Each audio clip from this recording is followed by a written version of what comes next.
تو اعلیٰ حضرت علیہ الرحمہ نے فتاویٰ رضویہ شریف کا جو خطبہ لکھا، چونکہ فتاویٰ رضویہ بذات خود علم کا ایک سمندر ہے، بے شک 30 جلدوں پر مشتمل ہے، تو اعلیٰ حضرت نے جو اس کا خطبہ لکھا وہ بھی اس کی شایان شان لکھا، سبحان اللہ سبحان اللہ. اور وہ خطبہ اس طرح لکھا کہ اس میں فقہی کتابوں کے نام تقریباً 100 کے برابر، واہ. 99 یا 100 کتابیں جو ہیں، سبحان اللہ. جیسے در مختار، رد المختار، بحر الرائق، نہر الفائق، فتح القدیر اور کفایہ، درایا، عنایہ، بنایا، یہ جتنے الفاظ ہیں اعلیٰ حضرت علیہ الرحمہ نے ان سب الفاظ کو نبی پاک صلی اللہ تعالیٰ علیہ وآلہ وسلم کے اوصاف بنا دیے، سبحان اللہ سبحان اللہ. اور اس خطبے کو اس قدر فصیح انداز کے اندر آپ نے تحریر فرمایا. تو یہ اعلیٰ حضرت علیہ الرحمہ کا ایک خوبصورت انداز ہے. بے شک. بلکہ ذکر ہوا تو ایک اور چیز بھی عرض کروں کہ جی جی. جیسے اعلیٰ حضرت ہر رسالے کے شروع میں خطبہ لکھتے ہیں، جی. جو بھی رسالہ کتاب آپ کی ہوتی ہے اس کے شروع میں خطبہ ہوتا ہے. اس خطبے میں ایک بڑی خصوصیت یہ بھی ہوتی ہے کہ الحمد کے بعد اعلیٰ حضرت جو درود لکھتے ہیں جی. وہ درود بھی ایسا ہوتا ہے جو اس کتاب کے مضمون اور موضوع کے متعلق ہوتا ہے، سبحان کہ اللہ. جس طرح کا موضوع ہے اس طرح کا کیا بات. جو ہے وہ اس کا درود شریف جو ہے وہ ہوگا، کیا بات. اور وہ درود کسی نے جمع کر کے کتاب بھی اس کے اوپر اچھا شائع کی ہے. ماشاء اللہ. اچھا، تو اب یہی معاملہ جو ہے نا یہ اس میں ہے جو خطبہ آپ نے بیان کیا. ہمارے ہیں الحمدللہ پاکستان ہندوستان میں جو جمعے کے دن خطیب خطبہ عربی زبان میں پڑھتا ہے، اکثر و بیشتر مساجد میں یہ اعلیٰ حضرت علیہ الرحمہ کا لکھا ہوا خطبہ ہی پڑھا جاتا ہے. سبحان اللہ. اعلیٰ حضرت سے پہلے ایک ہوتے تھے خطبات علمی، جی. تو وہ پہلے زیادہ پڑھے جاتے تھے. پھر اعلیٰ حضرت علیہ الرحمہ نے جب اپنا فصیح و بلیغ خطبہ لکھا تو اس کے بعد جو ہے پھر اہل سنت میں وہی والا خطبہ جو ہے وہ رائج ہو زیادہ رائج ہو گیا. ماشاء اللہ. تو اس خطبے کے یہ الفاظ ہیں جو آپ نے بیان کیے، جی. تو اس میں کیا ہے کہ اعلیٰ حضرت علیہ الرحمہ نے اس میں جو نبی پاک علیہ الصلوۃ والسلام کا نام مبارک آیا تو آپ کی شان کے مطابق جو الفاظ مبارکہ ہے وہ بیان کیے. سبحان اللہ. صدیق اکبر رضی اللہ تعالیٰ عنہ کا جب نام آیا تو جو ان کی خصوصیات ہیں جی. وہ بیان فرمائی، اور عمر فاروق رضی اللہ تعالیٰ عنہ کے نام پہ ان کی خصوصیات بیان فرمائی، مولا علی کے نام پہ علی اسد اللہ الغالب امام المشارق والمغارب وہ والے بیان فرمائے، حسنین کریمین پہ ان کے نام بیان فرمائے، سیدتنا فاطمہ الزہرا رضی اللہ تعالیٰ عنہا کا جب نام مبارک آیا تو فی الذی کبد خیر الانبیاء، سبحان اللہ. کہ سرکار دو عالم صلی اللہ علیہ وآلہ وسلم کے جگر کے ٹکڑے، واہ. وہ والا وصف بیان فرمایا. تو اسی طرح اسی تناظر کے اندر اسی تسلسل میں جب حضرت عثمان غنی رضی اللہ تعالیٰ عنہ کا نام مبارک آیا تو جو آپ کے مشہور اوصاف ہیں اور جو آپ کے خواص میں سے شمار کیا جاتا ہے تو وہ والے بیان فرمائے. سبحان اللہ. تو اس میں ایک خصوصیت ہے جامع القرآن، سبحان ٹھیک ہے؟ اللہ. سبحان. اس میں تو علی جامع القرآن ہے، لیکن جی. یعنی کہ وصف جو ہے وہ جامع القرآن. جی. تو ایک جامع القرآن ہے، ایک کامل الحیاء والایمان ہے، سبحان اللہ. ایک مجہز جیش العسرتی فی رضا الرحمن، سبحان اللہ. اور چوتھا وہ ہے امام المتصدقین لرب العالمین. رب العالمین. تو یہ چار اوصاف جو ہے وہ اس انداز. باقی امیر المومنین سیدنا و مولانا ابی جی. عمرو عثمان بن عفان رضی اللہ تعالیٰ عنہ. تو یہ جو چار اوصاف ہیں یہ چاروں کے چاروں واہ. یہ سیدنا عثمان غنی رضی اللہ تعالیٰ عنہ کی خصوصیات میں سے ہیں. سبحان اللہ. ان میں سے ہر ایک جو ہے وہ اپنی جگہ پر ایک پورا بیک گراؤنڈ جو ہے وہ رکھتا ہے کہ سبحان اس کے پیچھے کیا ہے. ماشاء اللہ. جیسے جو خاص طور پہ پہلا آپ نے جی، جو اس میں جامع پہلا القرآن. وصف ہے نا جامع القرآن. جامع القرآن کا مطلب ہے قرآن کو جمع کرنے والے. ماشاء اللہ. قرآن پاک کا جو جمع ہے وہ بنیادی طور پہ 3 مرتبہ ہوا، یعنی کہ اچھا. 3 اس کے سٹیپ ہیں، مرحلے ہیں اس کے. صحیح. پہلا مرحلہ تو یہ تھا کہ قرآن پاک پورے کا پورا اس ترتیب کے ساتھ ہو جس ترتیب کے ساتھ یہ لوح محفوظ پہ ہے. اچھا. جو آیت پہلے ہے وہ پہلے ہو، جو بعد میں ہے وہ بعد میں ہو، جو سورت پہلے ہے وہ پہلے ہو، جو بعد میں ہے وہ بعد میں ہو. صحیح. سورہ فاتحہ سب سے پہلے، سورہ بقرہ اس کے بعد، آل عمران اس کے بعد، نساء اس کے بعد، سورہ مائدہ اس کے بعد، اس ترتیب کے ساتھ. اور پھر ہر سورت کی جو آیتیں ہیں یہ اسی ترتیب کے ساتھ ہوں. صحیح. یہ جو ترتیب تھی اس اعتبار سے جو جمع قرآن ہے، کیونکہ قرآن تو تھوڑا تھوڑا کر کے نازل ہوا، صحیح. تو اب اس کو ایک جگہ اس انداز میں جمع کرنا کہ صورتیں بھی اپنی ترتیب پہ رہیں، آیات بھی اپنی ترتیب پہ رہیں، یہ تو نبی پاک صلی اللہ تعالیٰ علیہ وسلم نے خود کیا.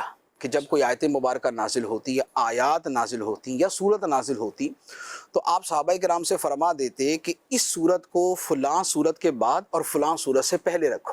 ماشاءاللہ. اچھا آیت کے بارے میں فرما دیتے کہ یہ آیت فلاں آیت کے بعد اور فلاں آیت سے پہلے لکھو. صحیح. تو وہ یوں کر کے آیات اور صورتوں کی جو ترتیب ہے وہ جمع ہو کے جو پورا قرآن مجید ہے وہ تو خود نبی پاک علیہ الصلوۃ والسلام نے فرما دیا. تو اسے کہا جاتا ہے توقیفی.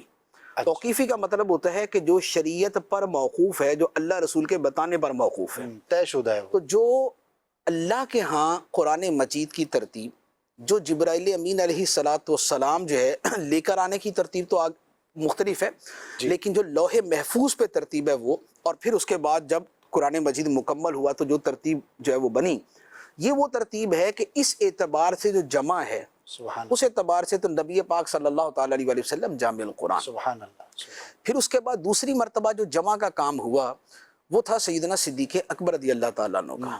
کیونکہ آپ کے زمانے میں یہ ہوا کہ ایک جنگ کے اندر جو حافظ جو مجاہدین تھے وہ بہت بڑی تعداد میں شہید ہوئے. خاص طور پہ جو مسیلمہ کذاب سے جو مقابلہ ہوا تو اس میں ایک بہت بڑی تعداد جو ہے وہ شہید ہوئی، تقریباً 700 حفاظ کرام، اس میں صحابہ کرام بھی تھے، تابعین بھی تھے.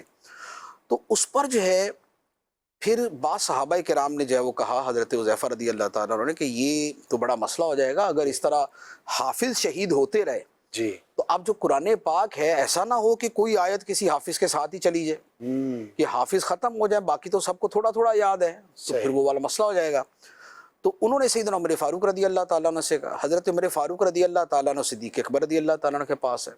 صدیق اکبر رضی اللہ تعالیٰ عنہ نے کہا کہ بھئی میں وہ کام کیسے کروں. یعنی حضرت عمر فاروق رضی اللہ تعالیٰ نے یہ کہا کہ کسی کی ذمہ داری لگا کے پورا قرآن پاک ایک بک شیپ میں، ایک کتاب کے انداز میں ایک جگہ جمع کر لیا جائے. صحیح. کیونکہ اس سے پہلے جو قرآن پاک تھا وہ لوگوں کے دلوں میں تو پورا تھا کہ جو حافظ تھے ان کے دلوں میں ترتیب سے موجود تھا. تراویح اسی کے مطابق جو ہے نا وہ لوگ اپنے اپنے ہاں پڑھتے تھے، راتوں کو قرآن پڑھنے والے اسی طرح پڑھتے تھے، لیکن کسی ایک کتاب کے اندر نہیں تھا. کوئی حصہ اونٹ کی ہڈی پہ لکھا ہوا، کوئی کسی کھال پہ لکھا ہوا، کوئی پیپر پہ لکھا ہوا، کوئی پتوں پہ لکھا ہوا، کوئی کپڑے پہ لکھا ہوا. تو یوں آیات تھی مختلف. تو حضرت عمر فاروق رضی اللہ تعالیٰ نے کہا کہ ایک جو ہے ایک جو اس کا فائنل نسخہ ہے وہ ایسا ہونا چاہیے کہ اگر حفاظ بالفرض دنیا سے ختم بھی ہو جائیں تو کم از کم وہ ایک کاپی تو موجود ہو نا اوریجنل، کہ بھئی یہ والی ترتیب ہے، یہ آیتیں، یہ صورتیں. ماشاءاللہ. تو سیدنا ابو بکر صدیق رضی اللہ تعالیٰ عنہ نے جواب دیا کہ میں وہ کام کیسے کروں کہ جو کام سرکار دو عالم صلی اللہ علیہ وسلم نے نہیں کیا. اللہ اکبر. کیونکہ یہ ایک ذہن میں تو آتا ہے نا کہ بھئی کام ضروری ہوتا تو سرکار بھی کرتے. صحیح. جب نبی پاک علیہ الصلوۃ والسلام نے نہیں کیا تو ہم کیوں کریں؟ تو یہ ایک اشکال تھا. صحیح. تو اس پر حضرت عمر فاروق رضی اللہ تعالیٰ عنہ نے کہا کہ اگرچہ نبی پاک علیہ الصلوۃ والسلام نے یہ کام نہیں کیا لیکن کام اچھا ہے. صحیح. کام اچھا ہے کہ اس میں امت کا بہت بڑا بھلا ہے. تو بہرحال یوں آپس میں گفتگو ہوتی رہی. بالآخر صدیق اکبر رضی اللہ تعالیٰ عنہ راضی ہو گئے. پھر اس کے بعد تھوڑا سا آگے مزید ایک واقعہ ہے حضرت زید بن ثابت رضی اللہ تعالیٰ عنہ کا. لیکن ہوا یہ کہ بہرحال قرآن مجید کو ایک کتابی صورت کے اندر ایک جگہ پہ جمع کر دیا گیا. سبحان ٹھیک ہے. اللہ. اور اس کا نسخہ جو ہے وہ حضرت سیدتنا حفصہ رضی اللہ تعالیٰ عنہا کے گھر پہ تھا. ماشاءاللہ. تو اب اس اعتبار سے دیکھیں تو جامع قرآن صدیق اکبر رضی اللہ تعالیٰ. بے شک. اچھا لیکن اس کے ساتھ ایک اور چیز دیکھیں تو اس میں پیچھے محرک حضرت سیدنا عمر فاروق رضی اللہ تعالیٰ. جی مشورہ تو آپ نے دیا، تو گویا بلکہ راضی کیا. دلائل دے کے جو آج قرآن مجید پڑھ رہی ہے اور آسانی کے ساتھ ان کے سامنے موجود ہے، جی اس میں سیدنا عمر فاروق رضی اللہ تعالیٰ عنہ کا احسان، سبحان اللہ. صدیق اکبر رضی اللہ تعالیٰ عنہ کا احسان ہے. سبحان اللہ. اب اس کے بعد اب سوال یہ ہوتا ہے، یہ اعلیٰ حضرت علیہ الرحمہ کا ایک پورا رسالہ ہے اس کے اوپر، کہ جب جمع کیا صدیق اکبر رضی اللہ تعالیٰ عنہ، جی ٹھیک، اور اس کی ترغیب اور تائید اور جو ہے وہ سب کچھ جو ہے وہ حضرت عمر فاروق رضی اللہ عنہ کیا، تو حضرت عثمان غنی رضی اللہ تعالیٰ عنہ کو جامع القرآن کیوں کہا جاتا ہے؟ سبحان اللہ. Natural question. ٹھیک ہے نا. تو اس کے اوپر پھر اعلیٰ حضرت علیہ الرحمہ کا پورا رسالہ، اور یہ ترتیب اعلیٰ حضرت علیہ الرحمہ نے بیان فرمائی ہے. اس میں پھر فرمایا کہ حضرت عثمان غنی رضی اللہ تعالیٰ عنہ کا جو لقب ہے اس کی وجہ یہ ہے کہ جب اسلام بہت سارے ممالک میں پھیل گیا، جی، اور عجمی جو علاقے تھے وہاں تک بھی اسلام پہنچا، پہلے عرب میں تھا، عرب سے دیگر عرب ملکوں میں، پھر عجم کے ملکوں میں گیا، تو اس پر کیا ہوا کہ اس پہ ایک صحابی نے آ کے حضرت عثمان غنی رضی اللہ تعالیٰ عنہ سے کہا کہ بھئی یہاں تو قرآن مجید کے اعتبار سے اتنا مسئلہ نہیں ہو رہا، صحیح، لیکن دوسرے علاقوں میں یہ ہو رہا ہے کہ قرآن پاک کو پڑھنے کی مختلف اجازتیں تھیں، مختلف انداز میں پڑھنے کی اجازتیں تھیں، صحیح، کیونکہ قریش کی لغت کچھ اور تھی اور دوسرے کچھ قبیلوں کی اور تھی، تیسرے قبیلے کی کچھ اور تھی، اور سب کو یہ اجازت تھی کہ قرآن کے الفاظ کو اپنی لغت کے مطابق پڑھ لے۔ صحیح، تو اب جو جس علاقے کا صحابی جس علاقے میں گیا اس نے ویسے جا کے پڑھا، وہاں والوں نے اسی کو اڈاپٹ کر لیا۔ صحیح، اب دوسرے والا آ کے وہاں پر قرآن پڑھے، وہ بولے نہیں یہ تو قرآن تھوڑی ہے، قرآن تو یہ ہے۔ اللہ اکبر، تو اب گویا قرآن پاک کے بارے میں یہ اختلاف شروع ہو گیا کہ بھئی وہ والا پڑھنا صحیح ہے یا یہ والا پڑھنا صحیح۔ نفس حکم کے اعتبار سے تو وہ ساری صورتیں جائز تھی، صحیح، نبی پاک علیہ الصلوۃ والسلام نے اجازت دی تھی مختلف لغات عرب کے اوپر پڑھنے کی۔ صحیح، اور ایک پھر حدیث مبارک بھی ہے انزل القرآن علی سبعۃ احرف، پھر اس کی بھی تفسیر اس میں آ جاتی ہے۔ جی جی، لیکن وہ صحابی جو تھے انہوں نے کہا کہ اگر یہ اختلاف ایسے جاری رہا تو امت تو اس قرآن پڑھنے کے الفاظ پر ہی آپس میں لڑ پڑے گی۔ بالکل تو بنیادی یہ ایک چیز ہے۔ بڑا خطرناک معاملہ ہے، آپ لوگوں کو کسی ایک لغت پہ جمع کریں۔ سبحان اللہ، سبحان اللہ، تو اس پر سیدنا حضرت عثمان غنی رضی اللہ تعالیٰ عنہ نے پھر یہ کیا کہ آپ نے جتنے بھی دوسرے نسخے تھے وہ آپ نے سارے جمع کیے، سبحان اللہ، اور ان نسخوں کو پھر سٹینڈرڈ نسخہ بنایا حضرت حفصہ رضی اللہ تعالیٰ عنہا کے جو پاس تھا، جو پہلے تھا سب جو سے۔ پہلے تھا، اور جس کی تائید دیگر حفاظ صحابہ کرام اور صحابیات کرتے تھے سبحان کہ بھئی یہاں جو لکھا ہوا ہے جس انداز میں ہے یہ بالکل وہ ہے جو نبی پاک علیہ الصلوۃ والسلام کی لغت پر تھا، سبحان اللہ، یعنی عربی لغت ایک، لیکن اس کے اندر پھر لغات کے جو مختلف ڈیفرنسز ہوتے ہیں وہ والے آ گئے۔ سبحان اللہ، تو پھر اس نسخے کے اوپر سب کو متفق کیا گیا، اس کی پھر کاپیاں بنوا کے سیدنا عثمان غنی رضی اللہ تعالیٰ عنہ نے پھر پوری اسلامی مملکت میں بھیجی، کیا بات ہے، اور پوری امت کو ایک انداز کے اوپر جمع فرمایا، سبحان اور وہ جو اضافی تھے وہ سارے کے سارے آپ نے جو ہے وہ رپوش کر دیے، وہ آپ نے سائیڈ میں کر دیے۔ تو اب جو امت پڑھتی ہے سبحان اللہ، وہ سیدنا عثمان غنی رضی اللہ تعالیٰ عنہ کے اسی متفق علیہ، واہ، جس پر پھر سب صحابہ کرام متفق ہوئے، جس پر ائمہ متفق ہوئے، جس پر امت متفق ہوئی، یہ وہ والا ہمارے سامنے نسخہ ہے جو چلتا آ رہا ہے۔ سبحان اللہ، تو یہ چونکہ کارنامہ سیدنا عثمان غنی رضی اللہ تعالیٰ عنہ کا ہے، تو اب یوں کہہ لیں کہ اظہار تشکر کے طور پہ سبحان اللہ، اب ہر جمعے کو خطبے میں ان کا نام اسی لقب کے ساتھ لیا جاتا ہے، وَعَلَى جَامِعِ الْقُرْآنِ، سبحان، اور اس ہستی پر سلام ہو واہ، کہ جو قرآن مجید کو جمع کرنے۔ کیا بات ہے مفتی صاحب، ماشاء اللہ، کتنا بڑا امت پر احسان کیا، اور کیا دور اندیشی تھی، کیا ایڈمنسٹریشن کہیں، ایڈمنسٹریشن بڑا چھوٹا لفظ ہو جاتا ہے آپ کی شان کے سامنے، لیکن دیکھیے کتنا اللہ پاک نے انہیں علم، فہم اور کیا کچھ ایک حکمت عطا فرمائی تھی کہ اتنا بڑا کام ہو گیا، اور آج جو ہے وہ امت ماشاءاللہ کم از کم اس معاملے کے اندر متفق ہے، اور کہیں پر بھی کوئی ایسی سننے میں بھی نہیں آتی بات کہ اس مسئلے کی وجہ سے کہیں پر آپس میں کوئی اختلافات ہو رہے ہوں۔ تو اللہ پاک کا کیسا ایک کرم ہوا، اور ماشاءاللہ عثمان غنی رضی اللہ تعالی عنہ کے اس ایک کام کی وجہ سے امت کتنے بڑے فتنے سے بھی محفوظ رہی، اور اس کی برکتیں انشاءاللہ جاری رہیں گی۔ میں نعت خوان اسلام بھائی کی طرف بڑھوں گا، میں چاہوں گا کہ 3-4 اشعار منقبت کے انشاءاللہ ہم سنتے ہیں، پھر اگلے جو اوصاف ہیں ان کا بھی انشاءاللہ ہم تذکرہ سنیں گے۔ اور یہاں پر ایک اور بات جو ہے وہ آپ سے عرض کروں گا کہ دیکھیے خطبہ ہم روٹین میں سنتے ہی ہیں اور بچپن سے سنتے آ رہے ہیں، لیکن اس خطبے کے الفاظ کے چناؤ میں کتنا اہتمام کیا گیا، تو یہ پھر علم کی بات آ جاتی ہے کہ ایک روٹین میں کام کرنا ہے اور ایک سمجھ کے کرنا ہے، علم کے ساتھ کرنا ہے۔ تو آج کے بعد جب آپ یہ الفاظ سنیں گے تو کم از کم یہ جو الفاظ ابھی آپ غور سے اس کی شرح سن رہے ہیں، کم از کم ان کے سننے میں آپ کا اضافہ ہوگا، مزہ دوبالا ہوگا انشاءاللہ عز و جل۔ جی عدنان بھائی۔ ملی تقدیر سے مجھ کو صحابہ کی سلام خانے، ملا ہے فیض عثمانی ملا ہے فیض عثمانی ملا ہے فیض عثمانی ملا ہے فیض عثمانی نبی کے نور تو لے کر وہ ذوالنورین کہلائے نبی کے نور تو لے کر وہ ذوالنورین کہلائے انہیں حاصل ہوئی یوں قربت محبوب رحمانی ملا ہے فیض عثمانی ملا ہے فیض عثمانی تم ہی کو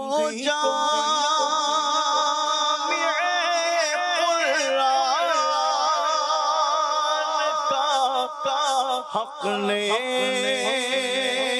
دیا منصب تم ہی کو جامع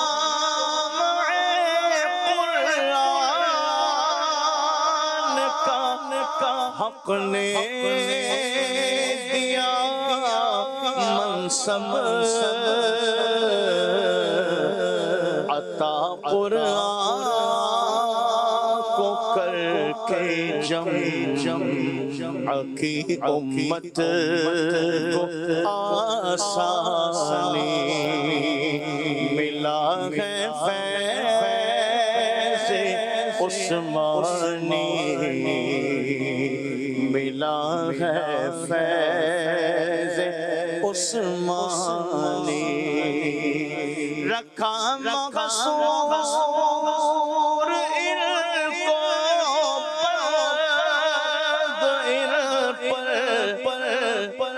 کر دیا پانی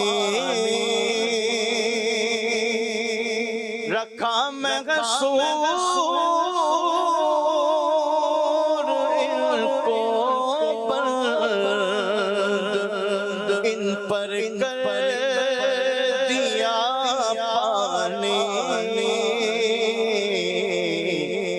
شہادت حضرت عثمان کی بے شک لاسانی ملا ہے فیض عثمانی ملا ہے فیض عثمانی خدا بھی اور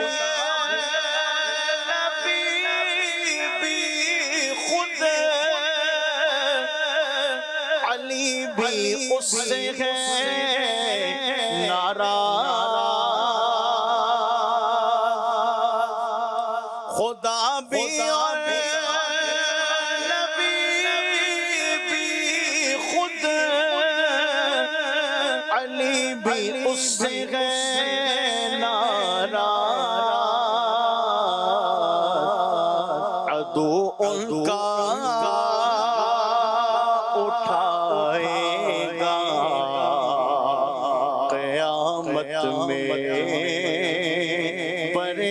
پریشانی ملا ہے فیض عثمانی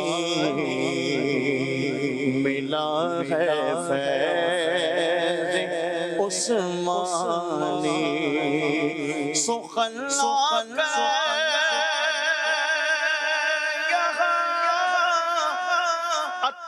اکار کا اتمام کو پہنچا سخن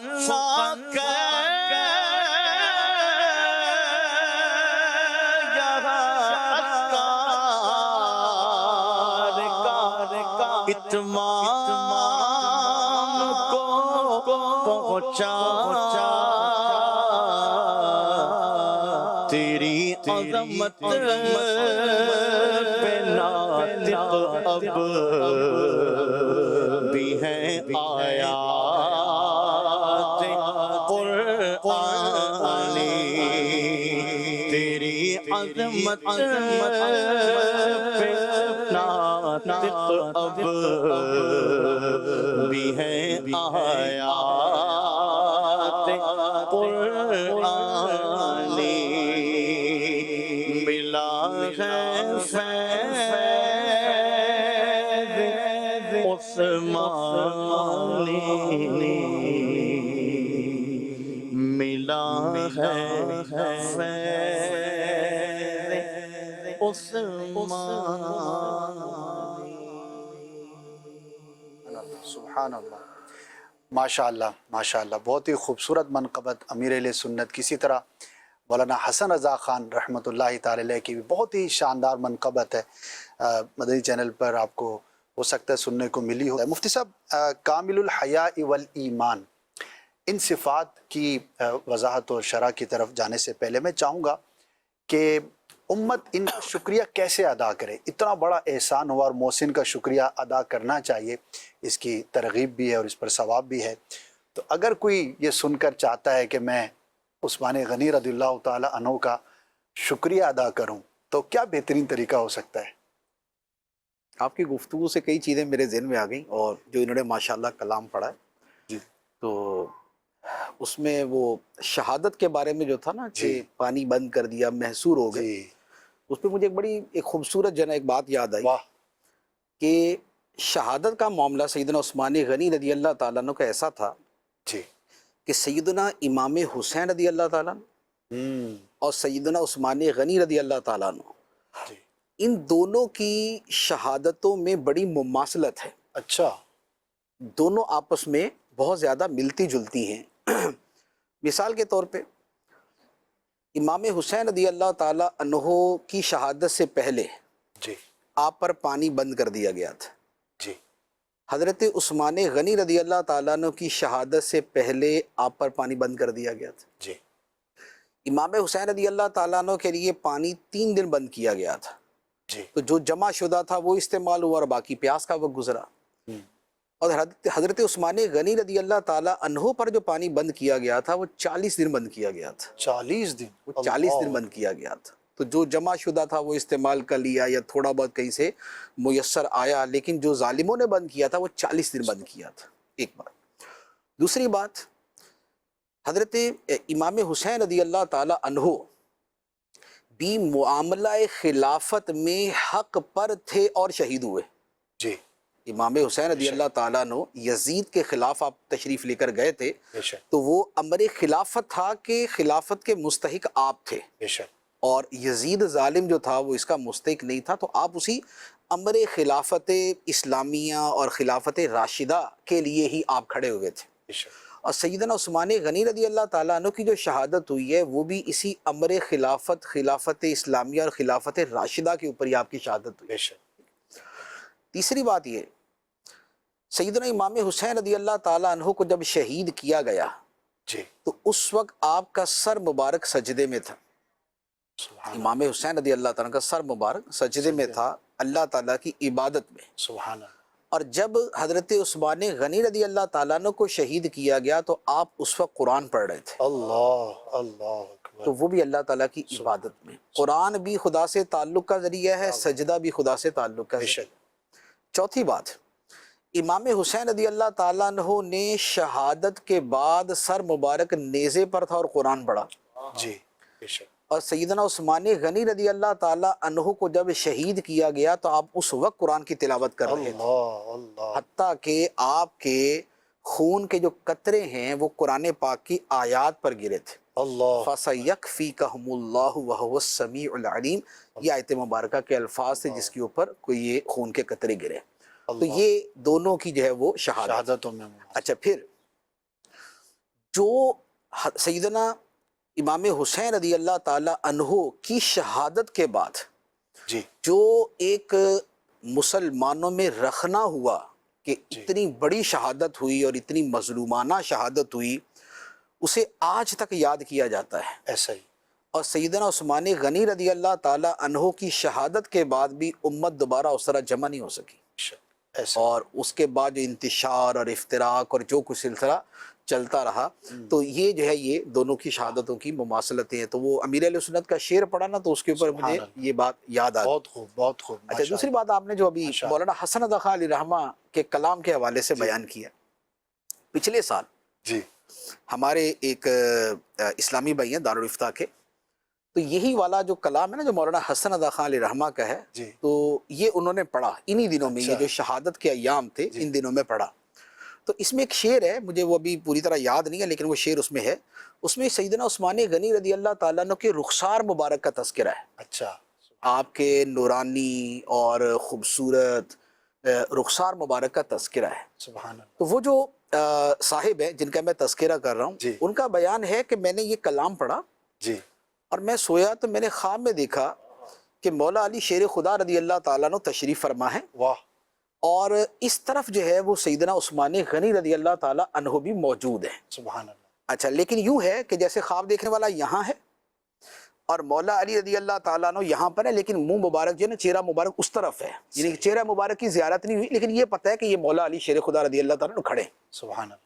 اور ادھر حضرت عثمان غنی رضی اللہ تعالیٰ عنہ ہے، ان کا چہرہ جو ہے وہ مولا علی رضی اللہ تعالیٰ عنہ کی وجہ سے چھپا ہوا ہے، اچھا لیکن جو رخسار ہے نا وہ نظر آ رہا ہے. اللہ اکبر. وہ حصہ نظر وہ شعر جو ہے اس میں رخسار کا تذکرہ تھا، تو وہ رخسار نظر آ رہا ہے. کیا بات ہے. اور وہ خواب دیکھنے والے کا بیان ہے کہ سیدنا عثمان غنی رضی اللہ تعالیٰ عنہ کا رخسار مبارک واہ اتنا نورانی، سبحان اللہ. اتنا خوبصورت، سبحان اللہ. اتنا روشن تھا سبحان اللہ. کہ اسے دیکھ کر جو ہے نا ایک دل کو خوشی ہو رہی تھی نا کہ یہ سیدنا عثمان غنی رضی اللہ تعالیٰ کا رخسار مبارک کتنا خوبصورت ہے. سبحان اللہ. تو یہ پچھلے سال کا واقعہ ہے، یہ وہ صاحب چلیں جی بیان تھا. جس آئینے میں نور الہی نظر آئے، جس آئینے میں نور الہی نظر آئے،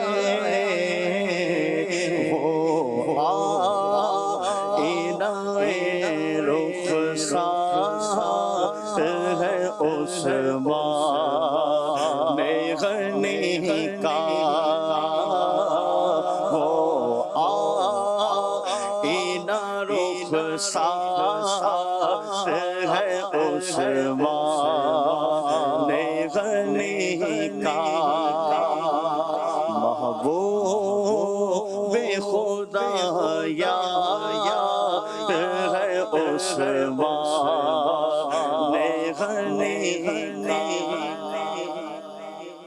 ماشاء اللہ بہت خوب. واقعی ہمارے بزرگوں کے کلاموں کی کیا بات ہے. پڑھیں سنیں، انشاءاللہ اس سے آپ کے دل میں جو ہے وہ خوشی داخل ہوگی. اسی سے مجھے ایک اور واقعہ بھی یاد آ گیا. میں کل ہی پڑھ رہا تھا، پہلے بھی کئی مرتبہ پڑھا تھا لیکن کل بھی ایک کتاب میں دوبارہ آیا. حضرت سیدنا سلطان باہو رحمۃ اللہ علیہ، سبحان اللہ. تو آپ نے فرمایا کہ مجھے اللہ تعالیٰ نے مرتبہ دیا اور بارگاہ نبوی میں جو مجھے حاضری اور قبولیت اور حضوری ملی، اس کا پورا واقعہ بیان کیا ہے کہ میں نے یہ دیکھا کہ سیدنا ابوبکر صدیق، عمر فاروق، عثمان غنی، مولا علی رضی اللہ عنہم اجمعین یہ تشریف فرما ہیں. نبی پاک صلی اللہ تعالیٰ علیہ وسلم بھی جلوہ گر ہیں، سبحان اللہ. اور حضرت سیدتنا بی بی فاطمہ الزہرا رضی اللہ تعالیٰ عنہ بھی تشریف فرما ہے، اور امام حسن حسین رضی اللہ تعالیٰ عنہ بھی بیٹھے ہوئے. تو مجھے جو ہے وہ پہلے پیش کیا گیا، نبی پاک علیہ الصلوۃ والسلام نے مجھے پیش کیا صدیق اکبر رضی اللہ تعالیٰ عنہ کی طرف. واہ تو وہاں سے مجھے فیض صدیقیت ملا. کیا بات ہے. کیا بات، پھر عمر فاروق رضی اللہ تعالیٰ عنہ کے پاس آیا تو فیض عدالت ملا. سبحان اللہ، پھر میں عثمان غنی رضی اللہ تعالیٰ عنہ کے پاس آیا تو فیض سخاوت ملا. کیا بات ہے، پھر مولا علی رضی اللہ تعالیٰ عنہ کے پاس آیا تو فیض شجاعت اور فیض علم ملا. واہ کیا اور بات، اس کے بعد حضرت سیدہ خاتون جنت رضی اللہ تعالیٰ عنہا نے مجھے فرمایا کہ تم میرے بیٹے ہو. واہ ویسے آپ سید نہیں تھے، آپ آوان برادری سے آپ کا تعلق ہے، لیکن فرمایا کہ تم میرے بیٹے ہو. سبحان اللہ، اور امام حسن حسین رضی اللہ تعالیٰ عنہما نے اپنا فیض عطا فرمایا. کیا بات، اور اس کے بعد پھر انہیں حوالے کر دیا گیا سرکار غوث پاک رضی اللہ تعالیٰ عنہ. واہ تو پھر سرکار غوث پاک رضی اللہ تعالیٰ عنہ نے وہ جو مرتبے پار کروانے تھے وہ سارے کروا کے ان کی فائل وائل تیار کر کے سرکار کی بارگاہ میں پیش کی، اور وہاں سے وہ فائنل ہو کے پھر آپ کو وہ سبحان اللہ، مرتبہ عطا کیا سبحان گیا. اللہ، تو کیا اس میں بھی حضرت عثمان غنی رضی اللہ تعالیٰ عنہ کے فیضان کا سبحان اللہ، تذکرہ کیا ہے. بات ہے، کیا بات ہے، ماشاء اللہ. تو باقی وہ جو وصف مبارک ہے، سب شکریہ کیسے ادا کریں؟ جی شکریہ کیسے ادا کریں. دیکھیے شکریہ ادا کرنے کے بہت سے طریقے ہیں. جی ایک تو شکریہ ادا کرنے کا بہت اچھا طریقہ تو یہ ہے کہ جیسے ایک درود پاک ہے، جزا اللہ عنا سیدنا و مولانا محمدن صلی اللہ علیہ وسلم ما ہوا اہلو. سبحان اللہ، اس کا ترجمہ ہوتا ہے کہ اللہ ہمارے آقا و مولا محمد صلی اللہ علیہ وآلہ وسلم کو وہ جزا عطا فرمائے جس کے وہ اہل ہیں، واہ کیا بات ہے، وہ بدلہ عطا فرمائے جس کے وہ اہل ہیں. سبحان اللہ. تو اسی طریقے سے اسی انداز میں جی سیدنا عثمان غنی رضی اللہ تعالیٰ عنہ کے حوالے سے اللہ تعالیٰ کی بارگاہ میں دعا کرنی چاہیے سبحان کہ اے اللہ سبحان اللہ، ہمارے آقا و مولا سیدنا عثمان غنی رضی اللہ تعالیٰ عنہ کو ان کی خدمات، عبادات، احسان، ہمارے اوپر کیے گئے احسانات پر انہیں وہ جزا عطا فرما جس کے یہ اہل ہیں سبحان اللہ، اور جو انہیں تو عطا فرمانا پسند کرتا ہے. کیا بات ہے، کیا بات، تو اگر اس انداز کے اندر جیسے دعا کی جائے تو یہ ایک بڑی خوبصورت دعا بہت ہوتی خوب، ہے. بہت خوب. رات میں ایک درود شریف کے بارے میں پڑھ رہا تھا جی تو اس میں ایک شخص نے خواب میں نبی پاک علیہ الصلوۃ والسلام کو دیکھا اور پوچھا کہ یا رسول اللہ آپ کو سب سے زیادہ درود کون سا پسند ہے؟ واہ تو مختلف جیسے بزرگوں کے حوالے سے مختلف روایات ہوتی ہیں، جی تو اس میں نبی پاک علیہ الصلوۃ والسلام نے ایک درود سکھایا. اس کا ترجمہ یوں بنتا ہے کہ اے اللہ ہمارے آقا صلی اللہ علیہ وآلہ وسلم پر وہ درود بھیج جس کے وہ اہل ہیں، اور تو وہ درود بھیج جو تو ان پہ بھیجنا چاہتا ہے. واہ کیا بات ہے، تو یہ اسی طرح کے جو ہے نا مفہوم یہ کے اعتبار، مفہوم کے الفاظ بنتے ہیں. تو ماشاء ایک تو یہ ہے. دوسرے نمبر پہ جیسے یہ ایصال ثواب، جیسے مثال کے طور پہ ہم ایصال ثواب کر رہے ہیں اور آپ کے ایصال ثواب کے لیے گھروں میں ختم شریف، جی اہتمام، یہ سارا کیا گیا. تیسرے نمبر پر یہ بھی ہے کہ آپ کا تذکرہ مبارک کیا جائے، بے شک، گھروں میں آپ کا ذکر کیا جائے، آپ کی سیرت کے اوپر جو کتابیں ہیں وہ گھر میں پڑھی جائیں، سنائی جائیں، یہ ہو. چوتھے نمبر پر یہ ہے کہ آپ کا احسان تو آپ کے بہت سے انداز میں ہیں، جی ٹھیک ہے نا، بہت سارے انداز میں آپ کے احسان ہیں، اور ہمارے لیے آپ کی محبت کی سب سے بڑی جو یوں کہہ لے وجہ ہے وہ یہ ہے کہ آپ نے نبی پاک علیہ الصلوۃ والسلام پہ اپنا مال ہر آن قربان کیا. کیا بات ہے، تو شان جس نے نبی پاک علیہ الصلوۃ والسلام کی جتنی خدمت کی ہے ہمارے سر آنکھوں کے اوپر اس کی اتنی ہی زیادہ عقیدت، محبت، اور ہمیں جو ہے نا وہ ہمارے سر جو ہے ان کے قدموں میں ہے. سبحان اللہ، بے شک، تو سیدنا عثمان غنی رضی اللہ تعالیٰ عنہ کا جو بہت بڑا احسان ہے وہ ہے قرآن مجید کو جمع کرنے کے حوالے سے. بے شک، تو اب آپ کے ایصال ثواب کے لیے اور آپ کے شکرانے کے طور پہ قرآن مجید کی تلاوت کی جائے، سبحان اللہ، اور وہ تلاوت کر کے آپ کو ثواب پہنچایا جائے. سیدنا عثمان غنی رضی اللہ تعالیٰ عنہ کا جو قرآن پاک سے معاملہ ہے وہ بڑا خوبصورت ہے. بے شک، آپ کے لیے جیسے ابھی جو لفظ جو ابھی لقب تھا وہ تھا جامع القرآن. جی آپ کے جو پورے القاب بنتے ہیں نا جی، وہ بنتے ہیں قاری القرآن نمبر 1، حافظ القرآن سبحان اللہ، نمبر 2، سبحان اللہ، جامع القرآن نمبر 3، اور چوتھا بنتا ہے شہید القرآن، اچھا، کیونکہ آپ کی جو شہادت ہے وہ بھی قرآن مجید کو پڑھتے ہوئے ہوئی پڑھتے ہے. ہوئی ہوئی، واہ، تو آپ کے یہ جو اچھا اسی طرح آپ کاتب القرآن بھی ہیں کہ آپ کاتب وحی بھی تھے، سبحان اللہ، تو آپ قاری بھی تھے، واہ، آپ حافظ بھی تھے، آپ قرآن پاک کو جمع کرنے والے بھی تھے، آپ قرآن مجید پڑھتے ہوئے شہید ہونے والے بھی تھے. تو یہ سارے جو ہے اچھا اسی طرح آپ کے اوصاف کے اندر یہ باقاعدہ ہے. جب آپ کو شہید کیا جانے لگا تو آپ کی زوجہ نے بلوائیوں سے جنہوں نے حملہ کیا تھا ظالموں نے، انہوں نے آپ کی زوجہ نے ان سے فرمایا تھا کہ تم اس بندے کو شہید کرنا چاہتے ہو جو روزانہ رات میں ایک رکعت میں پورا قرآن پڑھتا ہے. اللہ اللہ، تم اس ہستی کو شہید کرنے لگے ہو جو روزانہ رات کی ایک رکعت میں پورا قرآن پڑھتا ہے، تم اسے شہید کرنے لگے۔ یہ تھا آپ کا قرآن مجید کے ساتھ محبت۔ اور علماء کرام نے، مفسرین نے لکھا ہے کہ آپ کا جو ایک قرآن پاک کی آیت مبارکہ ہے، امن ہوا قانت آناء اللیل ساجدا وقائما یحذر الآخرۃ ویرجو رحمت ربی، کہ کیا وہ شخص کہ جو راتوں کو سجدے اور قیام کرتے ہوئے رات کی گھڑیاں گزارتا ہے، اپنے رب کی رحمت کی امید کرتا ہے اور اسے ڈرتا ہے، تو فرمایا کہ کیا یہ اس کے برابر ہے کہ جس کی یہ صفات نہیں؟ اللہ، ان صفات کے بارے میں علماء نے فرمایا ہے سبحان اللہ، کہ یہ آیت مبارکہ جو ہے یہ حضرت عثمان غنی رضی اللہ تعالیٰ کے بارے میں، اللہ اکبر، کیا یہ بات، آپ کے اوصاف تھے، قانت آناء اللیل، ادب سے عبادت کرنے والے، کھڑے ہونے والے، فرما بردار، رات کی گھڑیاں سجدے میں اور قیام میں گزارنے والے، اللہ تعالیٰ سے ڈرنے والے، اس کی رحمت کی امید رکھنے والے۔ اور ایک دلچسپ آپ کو بات عرض کروں، جی، اس سے جو اگلا حصہ نا آیت کا، یہ جو آیت مبارکہ میں نے پڑھی، اس کا اگلا حصہ کیا ہے؟ اس کا اگلا حصہ ہے قُلْ هَلْ يَسْتَوِي الَّذِينَ يَعْلَمُونَ وَالَّذِينَ لَا يَعْلَمُونَ۔ اللہ، مشہور آیت، اے حبیب تم فرما دو کیا جاننے والے اور نہ جاننے والے برابر ہیں؟ اللہ، اللہ، تو یہ جس سیاق کے اندر یہ آیت مبارکہ ہے، وہاں پر علم والے سیدنا عثمان غنی رضی اللہ تعالیٰ عنہ، کیا بات، یہ جاننے والے ہیں اور جان کے اس کے اوپر عمل کرنے والے ہیں۔ کیا بات ہے، اچھا، پھر ایک اور بڑی خوبصورت بات، مشہور ترین حدیث مبارک قرآن مجید پڑھنے پڑھانے کے حوالے سے اگر میں آپ سے سوال کروں کون سی ہے؟ خیرکم من تعلم القرآن، خیرکم من تعلم القرآن وعلمہ، ٹھیک ہے، ڈیفینیٹلی ہر بندہ یہی پڑھے کہ تم میں بہترین وہ ہے جو قرآن سیکھے اور سکھائے۔ یہ بخاری شریف کی حدیث، اس کے راوی بھی حضرت عثمان غنی رضی اللہ تعالیٰ عنہ۔ سبحان اللہ، سبحان اللہ، تو تعلیم قرآن کی جو حدیث ہے اس کے راوی آپ، سبحان اللہ، اور قرآن مجید میں راتیں جاگ کر گزارنے والی جو آیت ہے اس کا شان نزول آپ، واہ، کاتب وحی آپ، سبحان اللہ، قاری قرآن آپ، حافظ قرآن آپ، کیا جامع قرآن آپ، سبحان اور قرآن پڑھتے ہوئے شہید ہونے والے آپ۔ کیا بات ہے، تو کیا جب قرآن پاک کے ساتھ آپ کا اتنا گہرا تعلق ہے، بلکہ آپ فرماتے تھے، فرمایا میری زندگی میں 3 چیزیں ہیں جو مجھے اپنی زندگی میں سب سے زیادہ پسند ہیں۔ سبحان 3 اللہ، چیزیں مجھے اپنی زندگی میں سب سے زیادہ پسند ہیں۔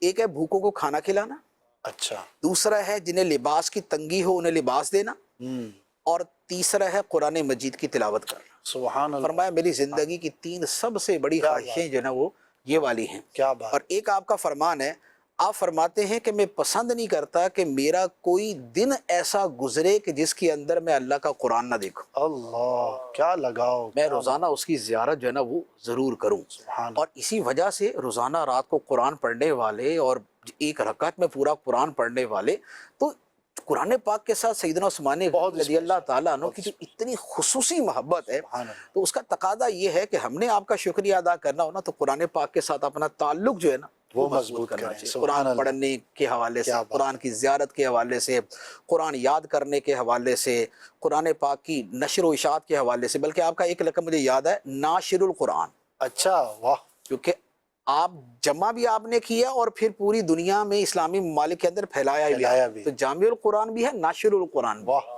کیا تو یوں جب آپ کا قرآن سے اتنا تعلق ہے تو پھر آپ کی محبت کا تقاضا اور آپ کے شکریہ کا تقاضا یہ ہے کہ قرآن مجید کو اپنی زندگی کے اندر اس طرح شامل کیا جائے کہ کوئی دن زیارت قرآن کے بغیر نہ گزرے، سبحان اللہ، کوئی دن تلاوت قرآن کے بغیر نہ گزرے، سبحان اللہ، اور زندگی میں قرآن پاک کی خدمت کے حوالے سے کوئی نہ کوئی ہم جو نا ایسا ضرور کریں، خواہ کسی کو سکھا دیں، اولاد کو سکھا دیں، کسی کو قرآن مجید کو ترجمہ تفسیر جو ہے وہ ہم تحفے میں دے دیں، تو یوں ایسا کوئی نہ کوئی کام جو ہے وہ کریں۔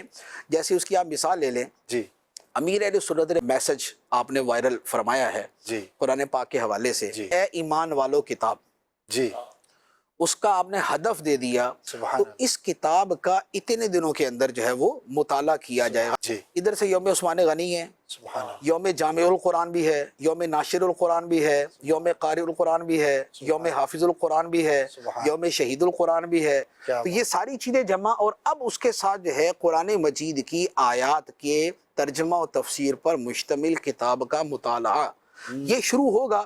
تو یوں کہہ لیں کہ یہ بہت سارے چیزوں کو اور بہت ساری خوبصورت امور کو اپنے اندر جو ہے وہ سمے ہوئے ہوگا. سبحان اللہ. قرآن پاک کی عظمت و شان بھی ہوگی, علم بھی ہوگا, سیدنا عثمان غنی رضی اللہ عنہ کی یاد بھی ہو جائے. کیا بات ہے مفتی صاحب, یقین کریں دل تو کرتا ہے کہ اسی وصف پہ ہی کلام ہوتا رہے.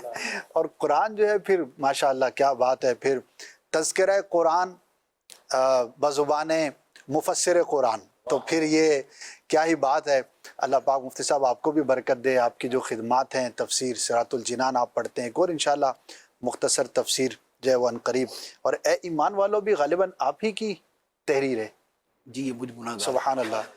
تو مفتی صاحب ہی کی تحریر ہے اور ماشاءاللہ اسی کی ترغیب ہے.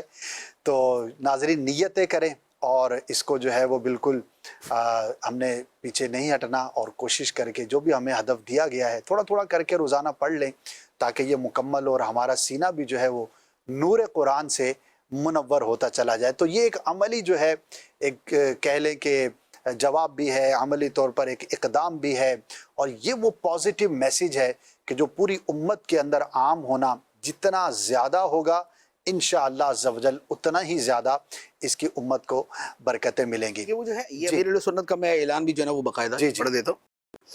تو اس کا سیاق و سباق بیان کر کے فرمایا کہ دنیا بھر کے عاشقان رسول سے درخواست کی جاتی ہے کہ جس سے بن پڑے وہ قرآن کریم میں یا ایھا الذین آمنو سے شروع ہونے والی تمام یعنی 89 آیات مبارکہ کے ترجمہ و تفسیر پر مشتمل 618 صفحات کی مکتبۃ المدینہ کی بہت ہی پیاری کتاب اے ایمان والو کم و بیش 92 دن میں پڑھ یا سن لے. انشاءاللہ الکریم ڈھیروں معلومات حاصل ہونے کے ساتھ ساتھ قرآن کریم کی عظمت دل میں خوب بڑھ جائے گی. یا اللہ پاک جو اسلامی بھائی یا اسلامی بہن میری درخواست پر عمل کر کے بفیضان قرآن اس کے روزی روزگار میں خیر و برکت عطا فرما, اور قرآن کریم کے صدقے اسے ماں باپ سمیت بے حساب بخش دے. آمین بجاہ خاتم النبیین صلی اللہ علیہ وآلہ وسلم. سبحان اللہ. یہی ہے آرزو تعلیم قرآن ہو جائے, یہی ہے آرزو تعلیم قرآن ہو جائے, تلاوت کرنا صبح و شام میرا کام ہو جائے, تلاوت کرنا صبح و شام میرا کام ہو جائے. آمین آمین آمین. جی مفتی صاحب, کامل الحیاء والایمان. جی کامل الحیاء والایمان, اس میں دو چیزوں کے اندر کمال بیان فرمایا ہے, ایک حیا میں اور ایک ایمان میں. ایمان. اچھا یہ دو ایک اعتبار سے تو دو وصف ہیں, اور ایک اعتبار سے یہ اعلیٰ حضرت کی فصاحت کا ایک اور انداز ہے. اچھا وہ کیسے؟ وہ یوں ہے کہ اصل جو وصف معروف ہے سیدنا عثمان غنی رضی اللہ تعالیٰ عنہ کا وہ حیا ہے. جی. ٹھیک ہے نا. ایمان کے اعتبار سے تو سب کے ہی اسماء مبارکہ آ جاتے ہیں نا, خاص طور پہ صحابہ کرام کے, کہ وہ سارے مومنین ہیں, مومنوں کے سردار ہیں. لقد رضی اللہ عن المؤمنین کے مصداق ہیں وہ, رضی اللہ عنہ ورضوا عنہ ان کی شان ہے, اور ان کے ناموں کے ساتھ جو ہے وہ رضی اللہ عنہ اور عنہم جو ہے وہ استعمال ہوتا ہے. تو ایمان جو ہے کامل الایمان تو سارے صحابہ کرام. بے شک. ہاں اس میں درجے کے اعتبار سے فرق ہے, وہ ہمارا جو عقیدہ ہے اس کے مطابق. لیکن اعلیٰ حضرت رحمہ نے کامل الحیاء والایمان فرمایا. سبحان اللہ. اس کی وجہ یہ ہے کہ اصل میں جو حیا کی حدیث ہے, حیا کے بارے میں جو حدیث ہے, وہ حدیث یوں ہے کہ ایمان کی 70 سے زیادہ شاخیں ہیں. جی. الایمان بضع و 70 شعبۃ, ایمان کی 70 سے زیادہ شاخیں ہیں, اور فرمایا کہ اعلیٰ لا الہ الا اللہ. سبحان اللہ. جو سب سے بلند شاخ ہے وہ لا الہ الا اللہ ہے. سبحان اللہ. وَأَدْنَاهَا إِمَاطَةُ الْأَذَىٰ عَنِ الطَّرِيقِ, اور جو سب سے نچلی شاخ ہے وہ ہے راستے سے تکلیف دہ شے ہٹا دینا. صحیح. وَالْحَيَاءُ شُعْبَةٌ مِنَ الْإِيمَانِ, اور حیا ایمان کا مرکزی شعبہ ہے. سبحان اللہ. تو حدیث جو ہے بیسیکلی وہ ہے حدیث شعب ایمان, صحیح. ایمان کی شاخوں کے بارے میں حدیث. صحیح. اور جو حیا کی حدیث ہے اسے بھی نبی پاک علیہ الصلوۃ والسلام نے فرمایا شعبۃ من الایمان. بے شک. تو جو حدیث کی ابتدا ہے وہ بھی ایمان سے ہے، اور جو حدیث کی انتہا ہے وہ بھی ایمان پہ ہے۔ بے شک، الایمان سے شروع ہے اور الایمان پہ ختم ہے، سبحان اللہ، اور اس میں ساتھ میں حیا کا بیان ہے، واہ، اور حیا حضرت عثمان غنی رضی اللہ تعالیٰ عنہ کا بنیادی وصف ہے، بے شک، تو اس لیے کامل الحیا کے ساتھ والایمان فرمایا۔ کیا بات ہے، خوبصورت، ماشاء اللہ، تو یہ اعلیٰ حضرت رحمہ کا جو یوں کہہ لے کہ فصاحت بھی، کیا بات، احادیث پہ توجہ بھی، استحضار الفاظ بھی، واہ، پھر اس کے مطابق کلام کی مطابقت بھی، جامع القرآن کے وزن کے اوپر آگے یہ کلام بھی، تو یوں یہ ساری خوبصورتیاں جو ہے یہ اس کے اندر دو الفاظ کے اندر، کیا بات ہے، یہ ہے۔ اچھا، اب ہے حیا۔ جی، تو حیا کا معاملہ یہ ہے کہ حیا کے بارے میں حدیث مبارک ہے کہ حیا سراسر خیر ہے، سبحان اللہ، الحیاء خیر کلہ، واہ، فرمایا حیا خیر ہی خیر ہے، سبحان حیا خیر ہی خیر ہے، کیونکہ حیا کیا ہے؟ حیا انسان کے اندر وہ حالت و کیفیت ہے کہ جس کی وجہ سے وہ برائی سے رکتا ہے۔ بے شک، حیا اس کیفیت کا نام ہے کہ جس کی وجہ سے آدمی برائی سے رکے، تو حیا جو ہے یہ سراسر خیر ہوتی ہے۔ بے شک، اور سیدنا عثمان غنی رضی اللہ تعالیٰ عنہ کی حیا کا مقام یہ تھا کہ نبی پاک صلی اللہ تعالیٰ علیہ وسلم نے فرمایا کہ میری امت میں حیا کے اندر وصف شرم و حیا میں سب سے زیادہ عثمان غنی رضی اللہ تعالیٰ، سبحان اللہ، سبحان یعنی اللہ، پوری کیا امت بات میں۔ ہے، کیا بات، اب آپ غور کریں کہ نبی پاک علیہ الصلوۃ والسلام فرما رہے ہیں جن کو اپنے ایک ایک امتی کا پتہ ہے، بے شک، وَيَكُونَ الرَّسُولُ عَلَيْكُمْ شَهِيدًا، اور یہ رسول اے امتیو تم پر گواہ ہیں۔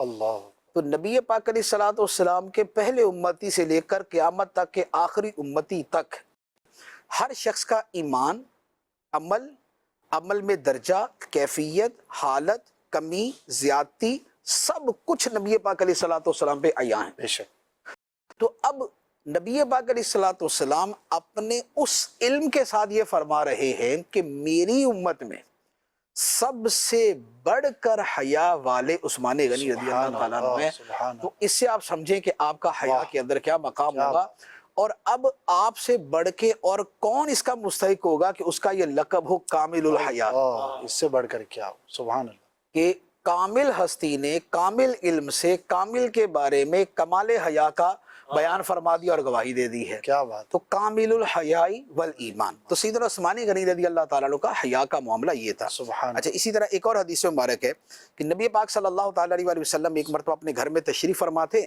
تو گھر میں آدمی جیسے تھوڑا سا کیجول اپنے ڈریس میں ہوتا ہے، نارمل، یعنی بہت زیادہ اس نے اہتمام نہیں کیا ہوتا، تو گھر میں جیسے نارملی بھی لوگ بنیان پہنی ہوتی ہے اس طرح کا، تو نبی پاک صلی اللہ تعالیٰ علیہ وسلم گھر میں تشریف فرما تھے اور آپ اپنے بستر اقدس پر تھے، تو آپ کی جو ہے وہ پنڈلی مبارک سے جو تہبند ہے وہ ہٹا ہوا تھا۔ صحیح، تو پنڈلی سے تہبند ہٹنا کوئی ایسی چیز نہیں ہے۔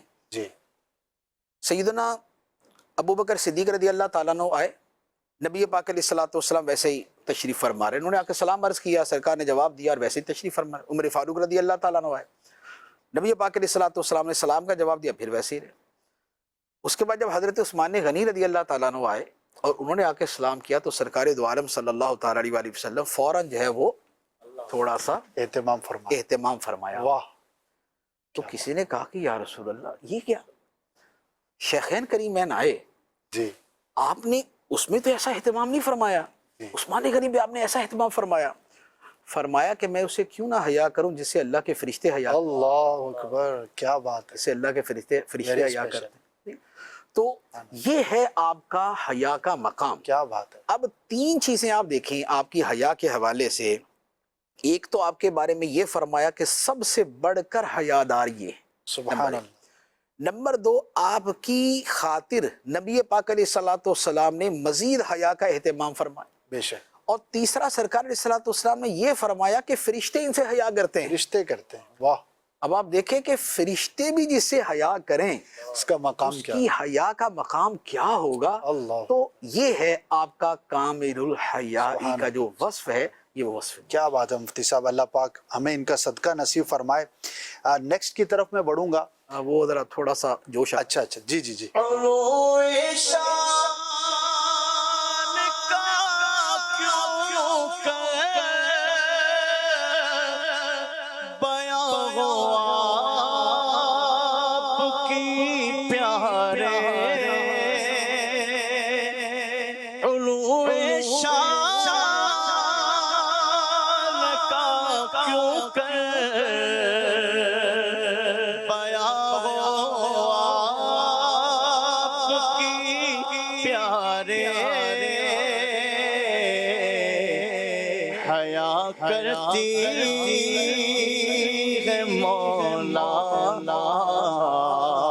آپ سے مخلوق نورانی حیا کرتی ہے مولا آپ سے مخلوق نورانی ملا ہے فیض عثمانی ملا ہے فیض عثمانی. سبحان اللہ، ماشاء اللہ ماشاء اللہ، مرحبا. مجہز جیش العسرہ کیا ہے، کس چیز کی طرف اشارہ ہے؟ مجہز جیش العسرتی فی رضا الرحمن. جی، مجہز تو کہتے ہیں سامان فراہم کرنے والے کو، تیاری کا سامان دینے والے کو، صحیح. تیار کرنے والے کو بھی کہتے ہیں. اور جیش العسرہ، جیش العسرہ کا مطلب ہے تنگی کا لشکر. اچھا، فی رضا الرحمن، رحمان کی رضا میں، اللہ کی رضا کے لیے. صحیح. جیش العسرہ جو ہے یہ غزوہ تبوک کو کہتے ہیں، کیونکہ غزوہ تبوک کے موقع پہ یہ ہوا تھا کہ 30,000 افراد تھے جو شرکا تھے جانے کے لیے. بڑی 30,000، یعنی کہ اس نبی پاک علیہ السلام کی معیت میں سب سے بڑی تعداد جو ہے وہ غزوہ تبوک میں گئی. صحیح. 30,000 افراد.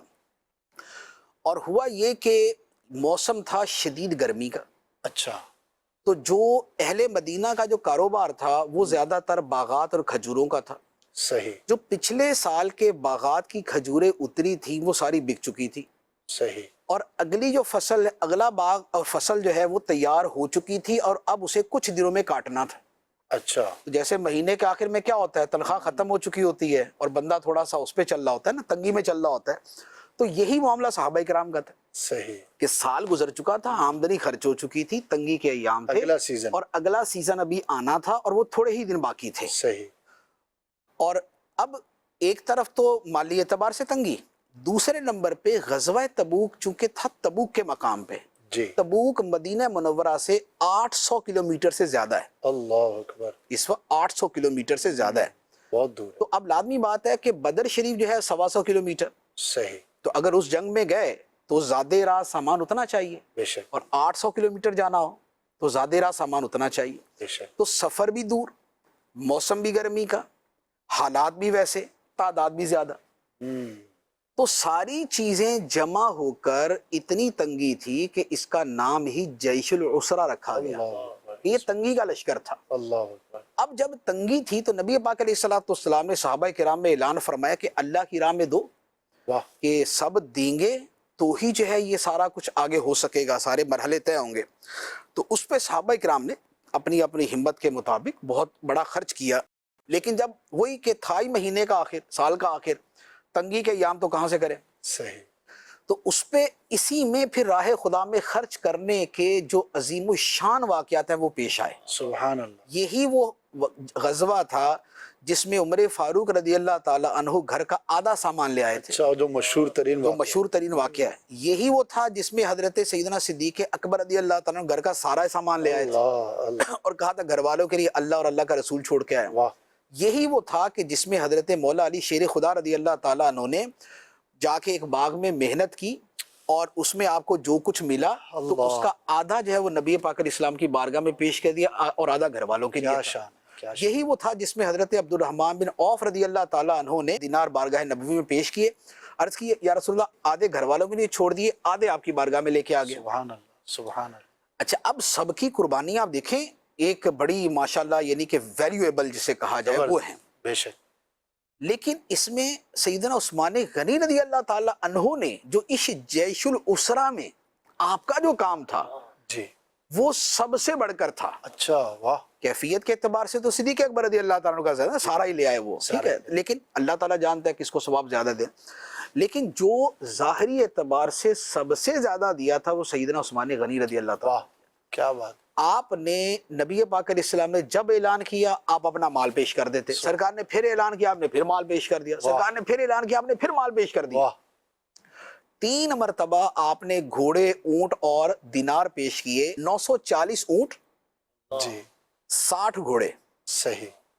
ایک ہزار کی تعداد پوری کی، 940 اونٹ 60 گھوڑے آپ نے اللہ کی راہ میں دیے، اور 10,000 دینار یعنی سونے کے سکے، وہ اس کے علاوہ، یہ اس کے علاوہ نبی پاک علیہ الصلوۃ والسلام کی بارگاہ میں پیش کیے، واہ، اور سرکار صلی اللہ تعالی علیہ وآلہ وسلم ان جو ہے وہ دیناروں کو آپ نے ہاتھ میں پکڑ کے آپ اتنا خوش تھے، اتنا خوش تھے، آپ نے فرمایا کہ آج کے بعد عثمان جو مرضی کر لے اللہ تعالیٰ نے اسے بخش دیا، اللہ اللہ، کیا بات، جو مرضی کر لے اللہ تعالیٰ نے اسے بخش دیا۔ کیا گہرائی، یہ اپنی خوشنودی کے اظہار کا ایک انتہائی اعلیٰ طریقہ ہے، بے شک، ورنہ تو سیدنا عثمان غنی رضی اللہ تعالیٰ جو کامل الحیاء والایمان ہے، جی، حیا کہتے ہیں نافرمانی سے روکنے کی کیفیت کو، اور وہ اس میں سب سے زیادہ کامل ہے، سبحان اللہ، تو لہٰذا انہوں نے غلط کرنا تھا، صحیح، لیکن اپنی خوشی کا اظہار ہے کہ یار سبحان اللہ، اس کے بعد جو مرضی کر دو تمہاری بخشش ہے۔ کیا بات ہے، تو جسے کہا جائے نا کہ نبی پاک صلی اللہ تعالی علیہ وآلہ وسلم کا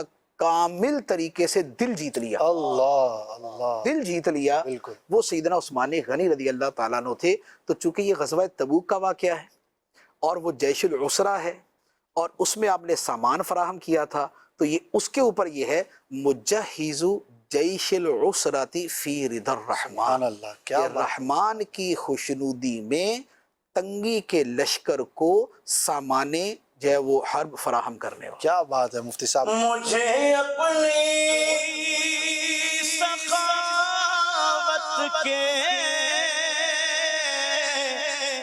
سمندر سے کوئی قطرہ، مجھے اپنی سخاوت کے سمندر سے کوئی قطرہ عطا کر دو، نہیں درکار مجھ کو تاج سلطانی، ملا ہے فیض عثمانی، ملا ہے فیض عثمانی، امام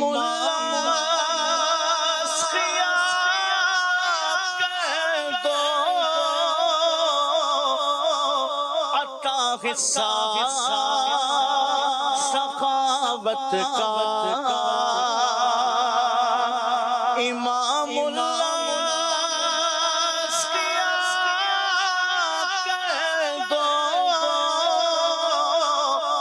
عطا حصہ سخاوت کا، قناعت ہو عنایت کے، نہ دولت کی فراوانی، ملا ہے فیض عثمانی، ملا ہے فیض عثمانی۔ ایک واقعہ میں عرض کروں، جی جی، ایک نقشبندی بزرگ ہیں غاتو حضرت خواجہ معصوم سرہندی رحمۃ اللہ علیہ، مجدد الثانی رحمۃ اللہ علیہ کے شہزادے، اور یا کوئی دوسرے بزرگ ہیں لیکن ہے نقشبندی بزرگ، جی، انہوں نے ایک بڑا خوبصورت واقعہ لکھا ہے۔ سبحان اللہ، انہوں نے فرمایا میں مدینہ منورہ حاضر ہوا تو میں سنہری جالیوں پہ نبی پاک علیہ الصلوۃ والسلام کی بارگاہ میں گیا تو سرکار نے بڑا کرم فرمایا، بہت کچھ عطا فرمایا، اور شیخین کریمین بھی تشریف فرما ہیں، تو لیکن وہ نبی پاک علیہ الصلوۃ والسلام کے ساتھ ہیں۔ اس کے بعد میں بقی شریف حاضر ہوا، حضرت عائشہ صدیقہ رضی اللہ تعالیٰ عنہ کے روضہ اطہر پہ، سیدہ فاطمہ الزہرا رضی اللہ تعالیٰ عنہ کے روضہ اطہر پہ، تو وہاں سے بھی مجھے فیضان ملا، یعنی مجھے زیارت ہوئی، فیضان ملا۔ سبحان اللہ، اس کے بعد میں حضرت عثمان غنی رضی اللہ تعالیٰ عنہ کے مزار شریف پہ حاضر ہوا۔ سبحان اللہ، یہ ذرا بقی شریف میں تھوڑا سا آگے جا کے آتا ہے۔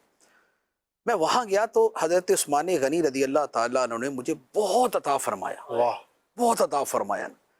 تو دل میں آیا کہ بھئی سخی ہیں، سخاوت آپ کا وصف ہے، اس لیے بہت عطا فرمایا۔ اس کے بعد لیکن میرے دل میں خیال آیا کہ یار حیرت کی بات ہے، انہوں نے تو اتنا عطا فرمایا ہے لیکن حضرت ابو بکر صدیق اور عمر فاروق رضی اللہ تعالیٰ عنہما نے کچھ بھی عطا نہیں فرمایا. اللہ اکبر.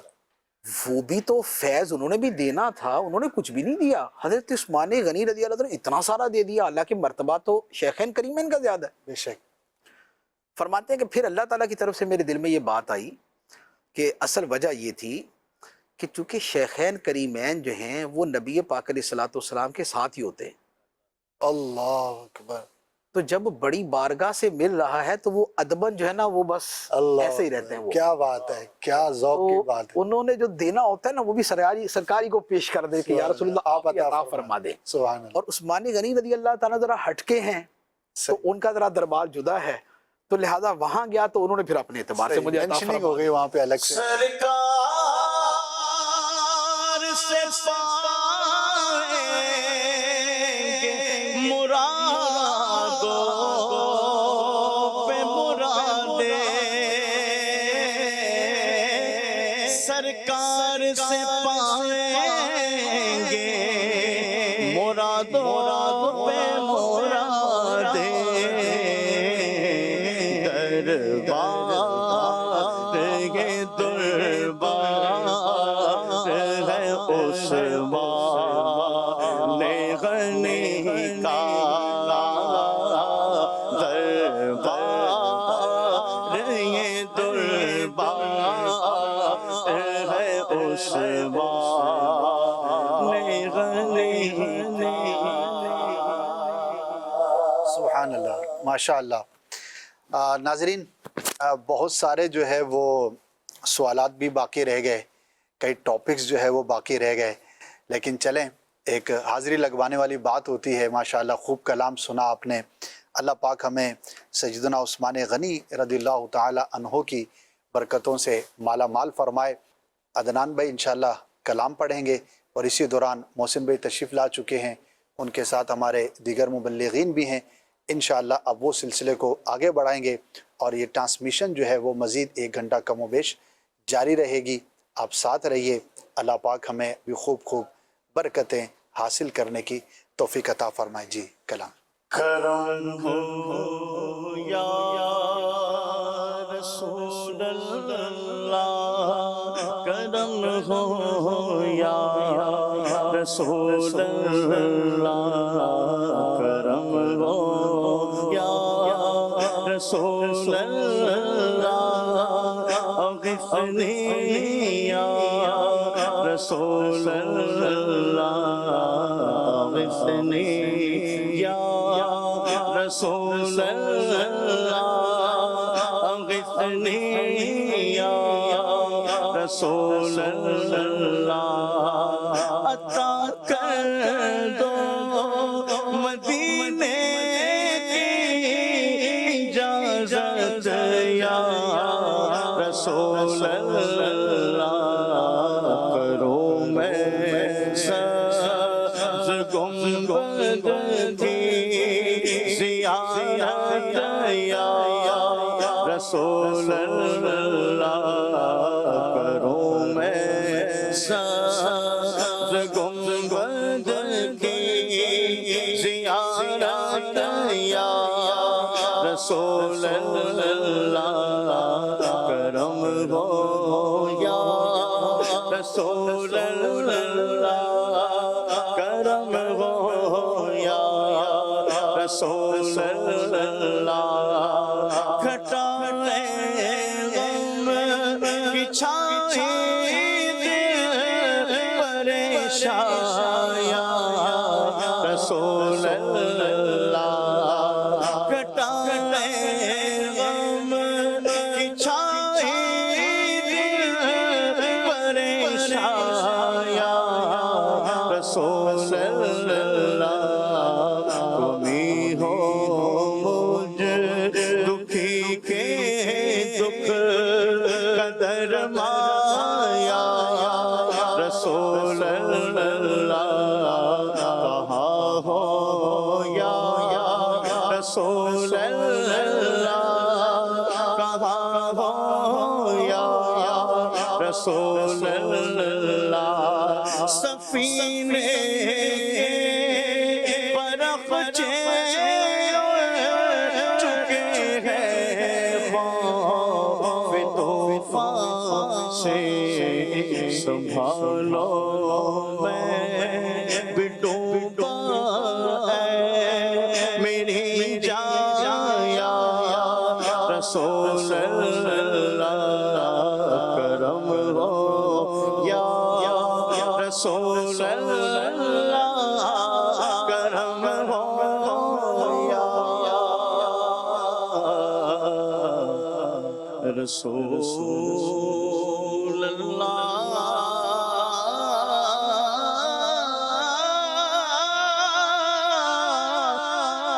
یا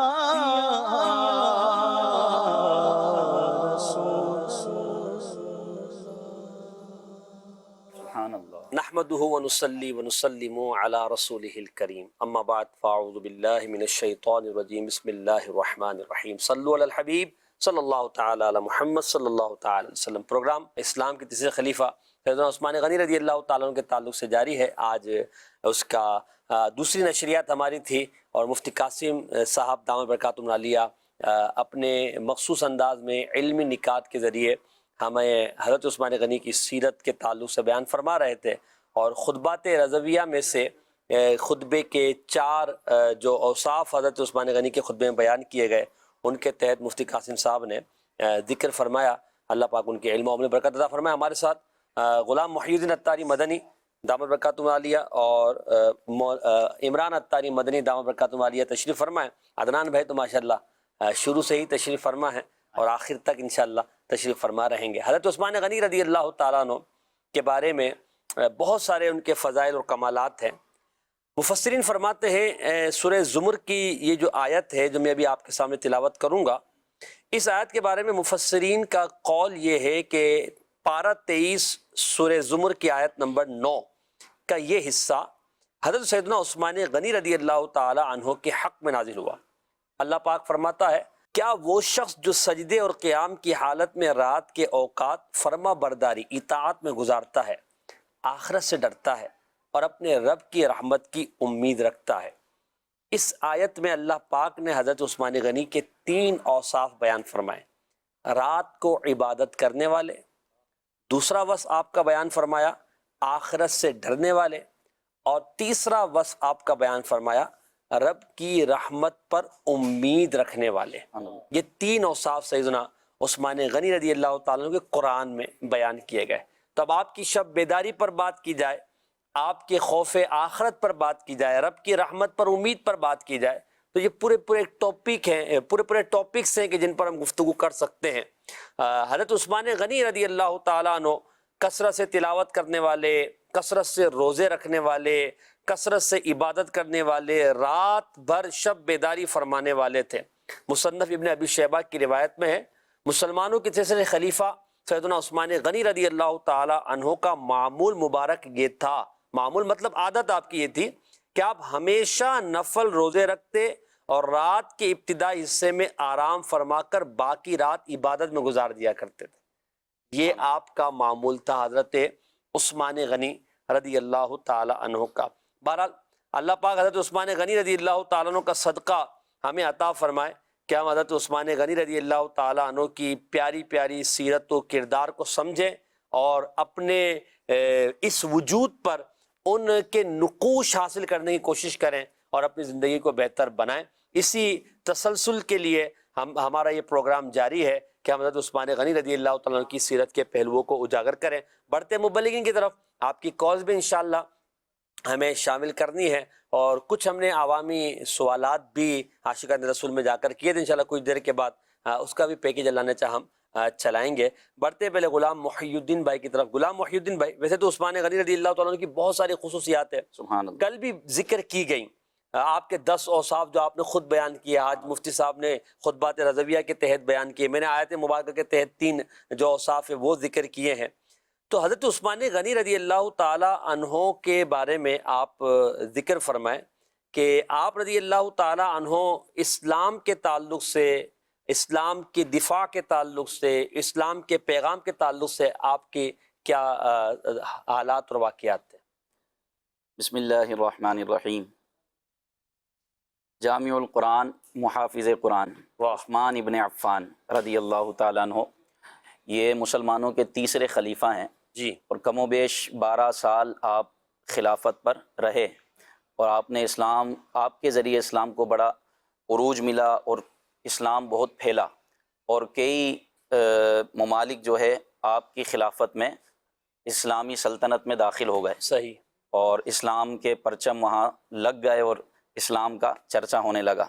تو حضرت سیدنا عثمان غنی رضی اللہ تعالیٰ عنہ یہ بڑے فضائل و کمالات کے حامل ہیں اور سب سے بڑی فضیلت آپ کی جو بڑے فضائل ہیں لیکن کچھ جزوی خصوصیات ہوتی ہیں جو کسی کو نہیں ملی ہوتی. واہ واہ. اس اعتبار سے بھی آپ منفرد ہیں. ایک سب سے بڑی خصوصیت آپ کی یہ ہے کہ از آدم علیہ السلام سے لے کر ہمارے حضرت عیسیٰ علیہ نبینا علیہ الصلوۃ والسلام تک، حضرت عیسیٰ کے بعد نبی پاک صلی اللہ علیہ وسلم تشریف لائے، تو جتنے بھی انبیاء کرام علیہ الصلوۃ والسلام گزرے ہیں تو کوئی شخص ایسا نہیں ہوا کہ ان کے نکاح میں کسی نبی کی 2 بیٹیاں آئی ہوں، یعنی یکے بعد دیگرے ان کے نکاح میں ایک نبی کی 2 بیٹیاں آئی ہوں کسی شخص کے نکاح میں، ایسا نہیں ہوا سوائے حضرت عثمان غنی رضی اللہ تعالیٰ عنہ. ایک ان کی یہ سب سے بڑی خصوصیت ہے، اسی وجہ سے آپ کا لقب ہے ذو النورین، 2 نور والا. اس کی وجہ ایک یہ بھی بیان کی جاتی ہے کہ چونکہ آپ کے نکاح میں نبی پاک صلی اللہ علیہ وسلم کی 2 شہزادیاں، 2 لختے جگر آپ کے نکاح میں آئیں، یکے بعد دیگر حضرت رقیہ رضی اللہ تعالیٰ عنہ اور حضرت سیدہ ام کلثوم رضی اللہ تعالیٰ عنہ، اس لیے آپ کا لقب ذو النورین ہوا. واہ واہ. نبی پاک صلی اللہ علیہ وسلم پر جان مال قربان کرنے والے، واہ. حضور علیہ الصلوۃ والسلام پر یوں کہ یہ سب کچھ قربان کرنے والے حضرت عثمان غنی جب سے مسلمان ہوئے اور آپ اسلام لانے میں، آپ کے مسلمان ہونے میں سب سے بڑا ذریعہ جو بنے وہ سیدنا صدیق اکبر رضی اللہ تعالیٰ عنہ. یعنی آپ کی دعوت سے اور آپ کی انفرادی کوشش سے حضرت سیدنا عثمان غنی رضی اللہ تعالیٰ عنہ مشرف با اسلام ہوئے کیا بات. اور ایسے آئے اسلام میں کہ آپ کے ذریعے اسلام کو بڑی ترقی اور عروج ملا. اور نبی پاک صلی اللہ علیہ وسلم بھی آپ سے بڑی محبت فرمایا کرتے تھے. ایک واقعہ میں چاہوں گا عرض کروں کہ حدیبیہ کے موقع پر، یہ بڑا تاریخ کا ایک خاص چیپٹر ہے صلح حدیبیہ. اس موقع پر جب مسلمانوں نے عمرے کا ارادہ کیا، نبی پاک صلی اللہ علیہ وسلم نے حکم دیا تو سب نے احرام باندھ لیے، اور جب سفر ہوا تو حدیبیہ کے مقام پر کفار قریش نے آنے سے روک دیا مسلمانوں کو. تو نبی پاک صلی اللہ علیہ وسلم نے بھی وہیں ٹھہرنے کا ارادہ کیا اور یہ چاہا کہ دونوں میں کوئی صلح کی ترکیب ہو جائے، صلح ہو جائے. تو پھر صلح ہوئی اور اس میں فریقین سے یہ طے پایا کہ آپ اپنا سفیر بھیجیں. تو نبی پاک صلی اللہ علیہ وسلم نے صحابہ کرام سے مشورہ کیا کہ ہم کس کو اپنا نمائندہ بنائیں، اپنی طرف سے سفیر بنائیں جو ہماری نمائندگی کرتے ہوئے کفار قریش سے، سرداران قریش سے بات کرے. ٹھیک. تو جناب فاروق اعظم رضی اللہ تعالیٰ عنہ کی خواہش پر اور دیگر صحابہ کرام علیہم رضوان کی بھی خواہش تھی کہ حضرت عثمان غنی رضی اللہ تعالیٰ عنہ کو اپنا سفیر بنایا جائے. واہ واہ. تو یہ نبی پاک صلی اللہ علیہ وسلم کی طرف سے پہلے سفیر بنے. یہ بھی اعزاز آپ کو حاصل ہے. کیا بات. اور مکے میں چونکہ ایک آپ بزنس مین تھے، آپ کا ایک تجارتی معاملہ تھا، کاروباری شخصیت تھے، اور مکے میں آپ کے بہت زیادہ عزیز و اقربا تھے، رشتہ دار تھے. تو نبی پاک صلی اللہ علیہ وسلم نے آپ کو سفیر بنا کر بھیجا. سفیر کس کو بنایا جاتا ہے؟ جس پر بہت زیادہ اعتماد ہو، جس پر بہت زیادہ بھروسہ ہو اور جو بے عیب ہو، جس پر کسی قسم کا کوئی تانا نہ ہو، کوئی اس طرح کا معاملہ نہ ہو، اس کو سفیر بنایا جاتا ہے. اور جو دونوں طرف سے معتمد ہو، صرف اپنی طرف سے نہیں، سامنے فریق کی طرف سے بھی وہ معتمد ہو، قابل اعتماد ہو، حضرت عثمان بن سکے. حضرت عثمان غنی رضی اللہ تعالیٰ عنہ کو سفیر بنا کر بھیجا. آپ بھی حالت احرام میں تھے اور آپ بات کرنے گئے تھے. اب جب آپ وہاں پہنچے تو وہاں لوگوں نے یہ خبر مشہور کر دی کہ حضرت عثمان غنی رضی اللہ تعالیٰ عنہ کو شہید کر دیا گیا. اس وقت 1500 کم و بیش یعنی 1500 صحابہ کرام علیہم رضوان تھے ایک روایت کے مطابق، ایک روایت کے مطابق 1400 صحابہ کرام تھے. تو جب نبی پاک صلی اللہ علیہ وسلم کو یہ خبر ملی تو آپ نے تمام صحابہ سے حضرت عثمان رضی اللہ تعالیٰ عنہ کے لیے بیعت لی کہ ہم حضرت عثمان غنی کا بدلہ لیں گے. سبحان اللہ. اور جب صحابہ کرام نے بیعت لی تو آپ نے اپنے ہاتھ پر، تمام صحابہ نے آپ کے ہاتھ پر ہاتھ رکھ کر بیعت کی. قرآن نے اس بیعت کو بھی ذکر فرمایا اور جس درخت کے نیچے وہ بیعت کی تھی اس درخت کا بھی ذکر فرمایا. اور یہ بیعت خالصاً تھی حضرت عثمان غنی رضی اللہ تعالیٰ عنہ. تو نبی پاک جب صحابہ کرام علیہم رضوان نے حضور کے ہاتھ پر ہاتھ رکھ کر بیعت کی تو نبی پاک صلی اللہ علیہ وسلم نے اپنا دایاں ہاتھ بلند کیا، فرمایا یہ عثمان کا ہاتھ ہے. اور پھر آپ نے فرمایا ھذہ لعثمان، یہ ہاتھ عثمان کا ہے. اور پھر آپ نے بائیں ہاتھ پر اپنے دائیں ہاتھ کو رکھا. علماء فرماتے ہیں کہ بیعت کس کی طرف سے لی جاتی ہے؟ جو زندہ ہو. سبحان اللہ. تو نبی پاک جانتے تھے کہ عثمان زندہ ہیں. اچھا وہاں جب حضرت عثمان غنی پہنچے تو لوگوں نے کہا کہ حضرت عثمان تو بڑے خوش قسمت ہیں، اب تو وہ کعبے کا طواف کر رہے ہوں گے، وہ صفا مروہ کی سعی بھی کریں گے، کیونکہ ان کو کون روک سکتا ہے، اور ان کے عزیز و اقارب بھی وہاں پر ہیں. اور وہاں کفار مکہ نے آپ کو یہ آپشن دیا کہ اے عثمان اگر آپ چاہیں تو آپ عمرہ کر لیں، جی کعبے کا طواف کر لیں، صفا مروہ کی سعی کر لیں، ہم آپ کو اجازت دیتے ہیں، لیکن یہ عاشق رسول تھے۔ ادھر نبی پاک نے فرمایا کہ عثمان میرے بغیر طواف نہیں کرے گا، اللہ ادھر حضرت عثمان غنی رضی اللہ تعالیٰ عنہ نے ایسا ہی کیا، آپ نے کہا کہ میں اپنے نبی کے بغیر طواف نہیں کروں گا، حالانکہ عبادت تھی کر سکتے تھے، لیکن حضرت عثمان غنی رضی اللہ تعالیٰ عنہ کے عمل سے ہمیں یہ پتہ چلا کہ ثابت ہوا کہ جملہ فرائض فروع ہیں، اصل الاصول بندگی اس تاجور کی ہے۔ تو حضرت عثمان غنی رضی اللہ تعالیٰ عنہ کے تعلق سے یہ نبی پاک کا ایک محبت بھرا انداز تھا کہ آپ نے اپنے ہاتھ کو بلند کر کے فرمایا یہ عثمان کا ہاتھ ہے، اور آپ کی طرف سے نبی پاک نے بیعت یعنی یہاں اس جو واقعہ نبی نے تیرے بدلے رضوا میں کی بیعت، نبی نے تیرے بدلے رضوا میں کی بیعت، کہا قرآن نے دستے نبی کو دست یزدانی، کہا قرآن نے دست نبی کو دست یزدانی، سب کے دو ملا ہے فیض عثمانی، ملا ہے فیض عثمانی۔ سبحان اللہ۔ سبحان اللہ، بڑا ہی عشق و مستی والا یہ واقعہ ہے، بیعت رضوان والا، جی کہ ید اللہ فوق ایدیہم، اور اسی طرح جو ہے وہ اور بھی آیت کریمہ اس کے حوالے سے ہے کہ نبی پاک علیہ السلام نے اپنے ہاتھ کے بارے میں فرمایا کہ یہ عثمان کی طرف سے، یہ عثمان کی طرف سے ہاتھ ہے، یہ ان کی طرف سے بیعت کی جاتی ہے۔ حضرت بلال رضی اللہ تعالیٰ عنہ، عاشق رسول، صحابی رسول، حضور علیہ السلام سے بڑی محبت والہانہ کرنے والے حضرت بلال رضی اللہ تعالیٰ عنہ حضرت عثمان کو جب بھی دیکھتے نا آپ کے ہاتھ چوم لیا کرتے۔ اب حضرت عثمان رضی اللہ تعالیٰ عنہ نے ایک مرتبہ ان سے پوچھا کہ آپ جب بھی ملتے ہیں ہاتھ چوم لیتے ہیں، اس کی کیا وجہ ہے؟ سبحان اللہ۔ تو حضرت بلال نے ارشاد فرمایا، جواب دیا کہ میں اس ہاتھ کو کیوں نہ چوموں کہ جس ہاتھ کو رسول اللہ نے اپنا ہاتھ قرار دیا۔ نبی پاک علیہ السلام سے ایک تو حضرت عثمان کی نسبت بہت زیادہ ہے، آپ کی رشتہ داری ہے، دیگر معاملات ہیں، لیکن اپنے ہاتھ کو حضور نے فرمایا یہ عثمان کا ہاتھ ہے، اور پھر اسی ہاتھ کو اللہ نے فرمایا یہ دست یزدانی ہے۔ سبحان اللہ۔ نبی نے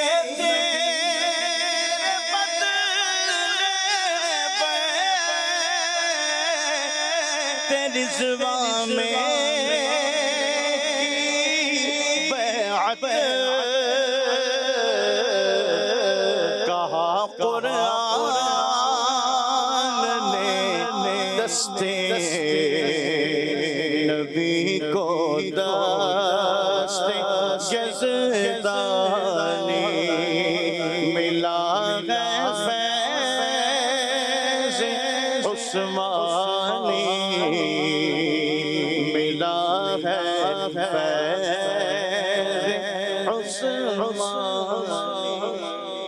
سبحان اللہ۔ تو یوں حضرت بلال رضی اللہ تعالیٰ عنہ مولا عثمان غنی رضی اللہ تعالیٰ عنہ کے ہاتھ کو چوم لیا کرتے، اور وجہ کیا ارشاد فرماتے ہیں کہ اس ہاتھ کو، اس مبارک ہاتھ کو نبی پاک علیہ السلام نے اپنا ہاتھ قرار دیا ہے، تو میں اسے کیوں نہ چوموں۔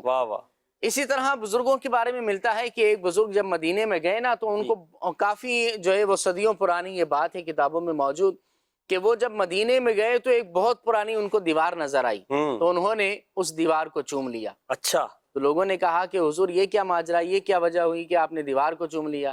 تو آپ نے فرمایا میں نے تو دیوار کو نہیں چوما۔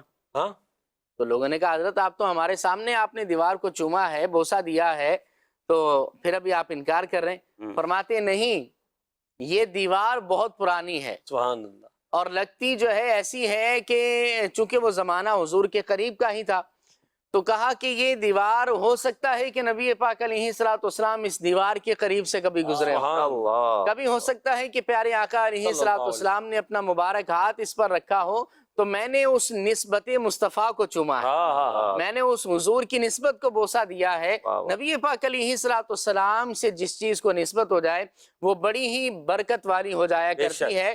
خود حضور علیہ الصلوۃ والسلام کیا اس حوالے سے طرز عمل دیکھیں نا کہ نبی پاک علیہ الصلوۃ والسلام جب سفر اختیار فرمایا کرتے، جی۔ مدینے سے باہر جاتے، مختلف جو ہے وہ ضرورتوں کی وجہ سے، غزوات میں یا دیگر جو ہے وہ معاملات کی وجہ سے، جب نبی پاک صلی اللہ علیہ وسلم مدینے واپس تشریف لاتے تو جب مدینے کی فصیل نظر آتی، یعنی دیوار، مدینے کی جب حدود نظر آنا شروع ہو جاتی تو نبی پاک علیہ الصلوۃ والسلام اپنی سواری کو تیز فرما لیتے واہ واہ، تاکہ مدینے کی فضا میں جلدی سے داخل ہو ہائے جائیں۔ ہائے، یہ مدینے سے حضور کی محبت ہے، سبحان اللہ، تو جس مدینے سے حضور اتنی محبت کریں ہم کیوں نہ کریں۔ واہ واہ، پھر جب حضور علیہ الصلوۃ والسلام اپنی سواری پر سوار جب مدینے کے شہر میں داخل ہوتے تو بچے بوڑھے جوان بڑے عشق و مستی کے اندر پروانہ وار حضور علیہ الصلوۃ والسلام کے استقبال کے لیے دوڑ پڑتے تھے۔ واہ واہ واہ واہ، اور حضور کی سیرت میں لکھا ہے کہ کوئی حضور علیہ الصلوۃ والسلام کو کے ہاتھوں مبارک کو چومتا، کوئی اللہ، حضور کے پاؤں مبارک کو چومتا، واہ واہ، کوئی نبی پاک علیہ السلام جس سواری پر سوار ہوتے اس کو چومنے لگ جاتا، اللہ اللہ، کوئی حضور علیہ الصلوۃ والسلام نے جو لباس پہنا ہوتا اسے چومنے لگ جاتا، یعنی جو چیز جس کے ہاتھ میں لگ کیا جاتی بات عشق و محبت کے اندر اسے بوسے دینا شروع سبحان کر دیتا۔ اللہ، سبحان اللہ، یعنی یہ جو بزرگوں کے ہاتھ چومنا ہے، بزرگوں کے تبرکات سے برکت لینا ہے، یہ واہ، آج کا واہ۔ نہیں بلکہ بزرگوں سے ثابت ہے۔ کیا تو بات، بیعت رضوان کی اگر تاریخ کو دیکھا جائے تو حضرت بلال بھی اسی طرح اسی وجہ سے حضرت عثمان غنی رضی واہ، واہ، اللہ تعالیٰ عنہ کا ماشاء ہاتھ اللہ۔ چوما کرتے تھے کہ نبی پاک علیہ الصلوۃ والسلام نے خاص طور پر اپنی نسبت اس ہاتھ مبارک کو عطا اچھا فرمائی۔ پھر یہ جو حضرت عثمان غنی رضی اللہ عنہ کا جو بیعت رضوان والا واقعہ ہے، اس میں ایک تو حضرت عثمان غنی کی یہ خصوصیت کہ آپ کو سفیر اسلام نامزد کیا گیا، سبحان اللہ، دوسری خصوصیت کہ آپ کے ہاتھ کو نبی پاک علیہ السلام نے اپنے ہاتھ کو فرمایا کہ عثمان کا ہاتھ ہے، تیسری خصوصیت ہے کہ نبی پاک کا یہ فرمانا کہ عثمان میرے بغیر خانہ کعبہ کا طواف نہیں کرے گا، واہ واہ، چوتھی خصوصیت ہے تو عثمان رضی اللہ تیسری تعالیٰ خصوصیت پر جی جی، یہ جو حضرت عثمان غنی نے انکار کیا کہ میں اپنے نبی کے بغیر طواف نہیں کروں واہ گا، واہ، عمرہ واہ نہیں کروں گا، کون سی آیت میں آیا تھا، اللہ اللہ، کون سی حدیث میں آیا تھا؟ حضرت عثمان غنی نے جو یہ عمل نہیں کیا، اب یہ کس کتاب میں آیا، یہ کہاں لکھا ہے بھائی کہ حضرت عثمان غنی نے جو ہے نا وہ طواف نہیں کیا، عمرہ نہیں کیا، یہ کون سی آیت کون سی حدیث میں آیا؟ تو یہ عشق کی اپنی کتاب ہوا کرتی ہے، واہ واہ، محبت کیا کی بات، اپنی کتاب ہوتی ہیں، کیا جو بات۔ ناجائز نہ ہو جائز ہو تو عشق کے اندر وہ شریعت جس کو منع نہ کرے اس کو کرنے کی اجازت ہوتی ہے۔ یہاں ہم حضرت عثمان غنی رضی اللہ تعالیٰ عنہ کے تعلق سے یہ جو عشق و محبت کا ایک ہمارا پہلو چلا ہے اس پر بات کر رہے ہیں۔ یہی حضرت عثمان غنی کی وہ جو 10 خصوصیات ہیں واہ واہ، اس میں حضرت عثمان غنی رضی اللہ تعالیٰ عنہ خود اپنے بارے میں فرماتے ہیں کہ جب سے رسول اللہ صلی اللہ علیہ وسلم نے اس ہاتھ کو اپنا ہاتھ فرمایا ہے، اللہ میں نے کبھی اس ہاتھ کو اپنی شرمگاہ کی طرف نہیں بڑھایا۔ اللہ اس پر اگر اب غور کریں، ایک طرف حضرت عثمان بلال اس ہاتھ کو چوم رہے ہیں کیونکہ یہ ہاتھ رسول اللہ نے اس کی نسبت فرمائی میرا ہاتھ ہے، ٹھیک ہے، وہاں حضرت عثمان غنی اس کے ادب فرما رہے ہیں۔ اب یہ جو ادب ہے، یہ جو تعظیم اور یہ عشق و محبت ہے کہ آج عاشقان رسول جو نبی پاک علیہ السلام سے ادب و احترام کا تعلق پیدا کرتے ہیں، شیطان بذا اوقات غلام الدین میں وسوسے ڈالتا ہے، مگر یہ جو حضرت عثمان غنی کا عمل ہے کہ کبھی اس ہاتھ کو شرمگاہ کی طرف نہیں بڑھایا، یہ کتنا ادب نبی پاک کا سکھا رہا ہے کہ نبی پاک علیہ السلام کی غیبت میں بھی حضور کا ادب ہے۔ اچھا یہ جو آپ نے بیان فرمایا نا، حضرت عثمان غنی نے اپنی 10 خصوصیات بیان فرمائی، یہ جنہوں نے آپ کو شہید کرنا چاہے، جو آپ کے دشمن تھے،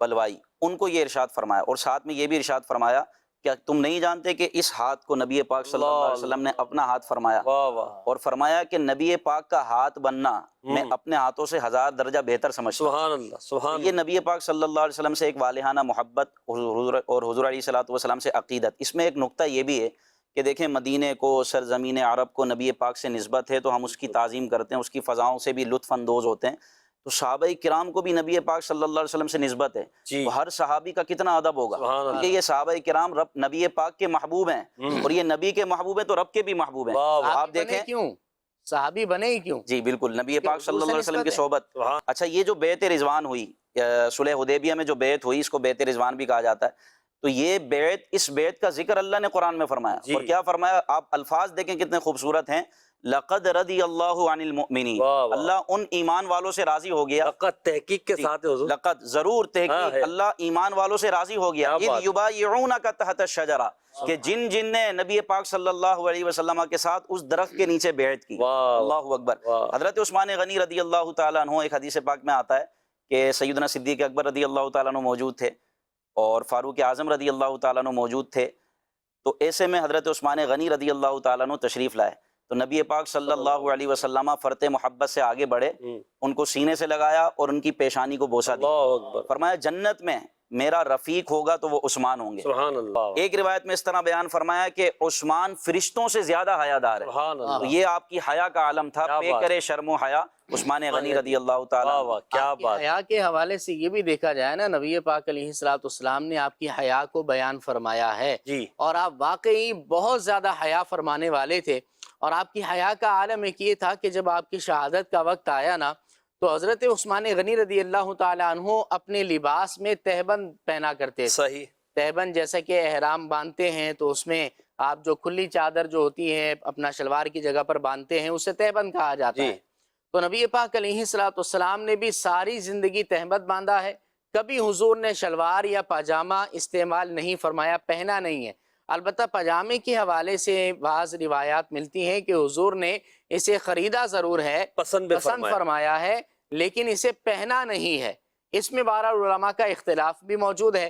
اسی طرح حضرت عثمان غنی رضی اللہ تعالی عنہ بھی چونکہ حضور کی ہر ادا سے محبت کرنے والے، حضور کی ساری سنتوں سے محبت کرنے والے، بلکہ جو نبی پاک علیہ الصلوۃ والسلام کی جو طبعی معاملات ہوتے تھے کہ جو اتفاقی طور پر معاملات ہو جاتے ہیں، حضرت عثمان غنی تو اسے بھی اپنایا کرتے، تو اتنی زیادہ متابعت رسول حضرت عثمان غنی فرماتے۔ تو حضور نے ساری زندگی تہبند پہنا، تو حضرت عثمان غنی نے بھی ساری زندگی تہبند باندھا اور زیبتن فرمایا۔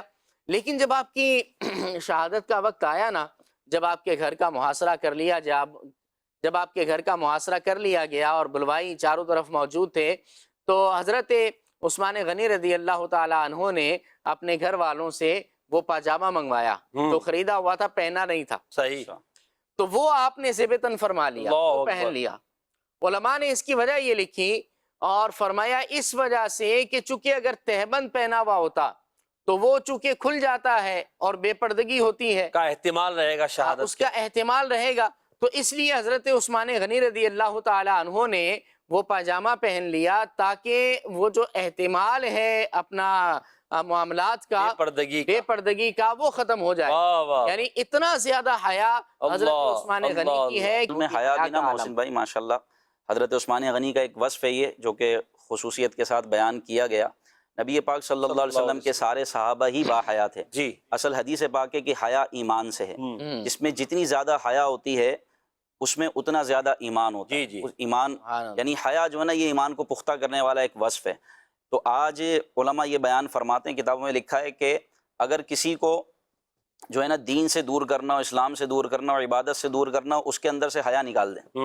جب وہ بے حیا ہو جائے گا نا، حدیث پاک بھی ہے کہ اذا فاتک الحیاء ففعل ما شئت، جب تجھ سے حیا نکل جائے تو پھر جو چاہے کر۔ یعنی جو بے حیا ہو گیا، جس کے اندر سے حیا ختم ہو گئی، لحاظ ختم ہو گیا، نہ وہ اللہ سے حیا کر رہا ہے، نہ اس کے رسول سے، نہ وہ دین اسلام سے، نہ لوگوں سے حیا کر رہا ہے، تو اب وہ دین اسلام کے اگینسٹ آ جاتا ہے، وہ نہ اس سے عبادت ہوتی ہے، نہ اس سے ریاضت ہوتی ہے، اور حیا جیسے جیسے کم ہوتی رہتی ہے ویسے ویسے ایمان ختم ہوتا رہتا ہے، اور وہ ایمان کے بالکل کمزور درجے پر آتا ہے۔ تو اس لیے علماء فرماتے ہیں ایک شخص اپنے بھائی کو حیا کے تعلق سے تلقین کر رہا تھا، حدیث پاک میں آتا ہے کہ تو بہت زیادہ شرم کرتا ہے، بہت زیادہ جو ہے نا حیا کرتا ہے، اتنی شرم نہیں کیا کر، اس طرح یہ تشریحات میں لکھا ہے۔ تو نبی پاک صلی اللہ علیہ وسلم کا وہاں سے گزر ہوا تو حضور نے فرمایا کہ اس کو چھوڑ دے کیونکہ حیا ایمان سے۔ حیا پر کسی کو نادم کرنا یا شرمسار کرنا یہ غلط ہے، بلکہ حیا پر ابھارنا چاہیے، زیادہ ہونی چاہیے۔ اسلام نے تو حیا کا درس دیا ہے، اسلام نے حیا کا قل للمؤمنین یغضوا من ابصارہم، یہ حیا تو ہے کہ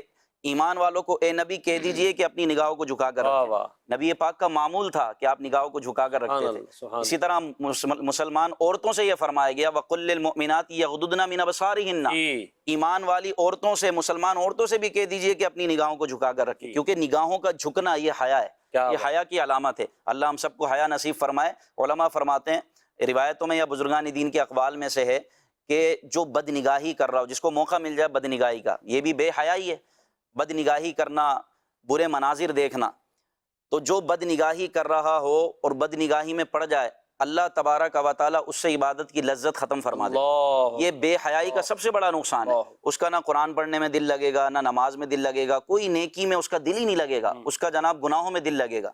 اور جو بد نگاہی پر قادر تھا، بد نگاہی کر سکتا تھا، لیکن اس نے اپنی نظر پھیر لی، اپنی نگاہوں کو جھکا لیا، اللہ اس کو عبادت کی لذت عطا فرمائے۔ تو اللہ ہمیں حضرت عثمان غنی کے صدقے حیا عطا فرمائے۔ آمین۔ آج ہم حضرت عثمان غنی کی سیرت پر جو بات کر رہے ہیں، اس کا ایک مقصد یہ بھی ہے کہ ہم اپنے آپ کو بھی چیک کریں کہ ہم کہاں ہیں اور ہماری کیفیت کیا ہے۔ ہم ان بزرگوں کے واقعات کو پڑھتے ہیں، سنتے ہیں، ان کے آراس مناتے ہیں، تو یہ اصل یہ ہے کہ ہم اپنی زندگی کو بہتر بنانے کی کوشش کریں۔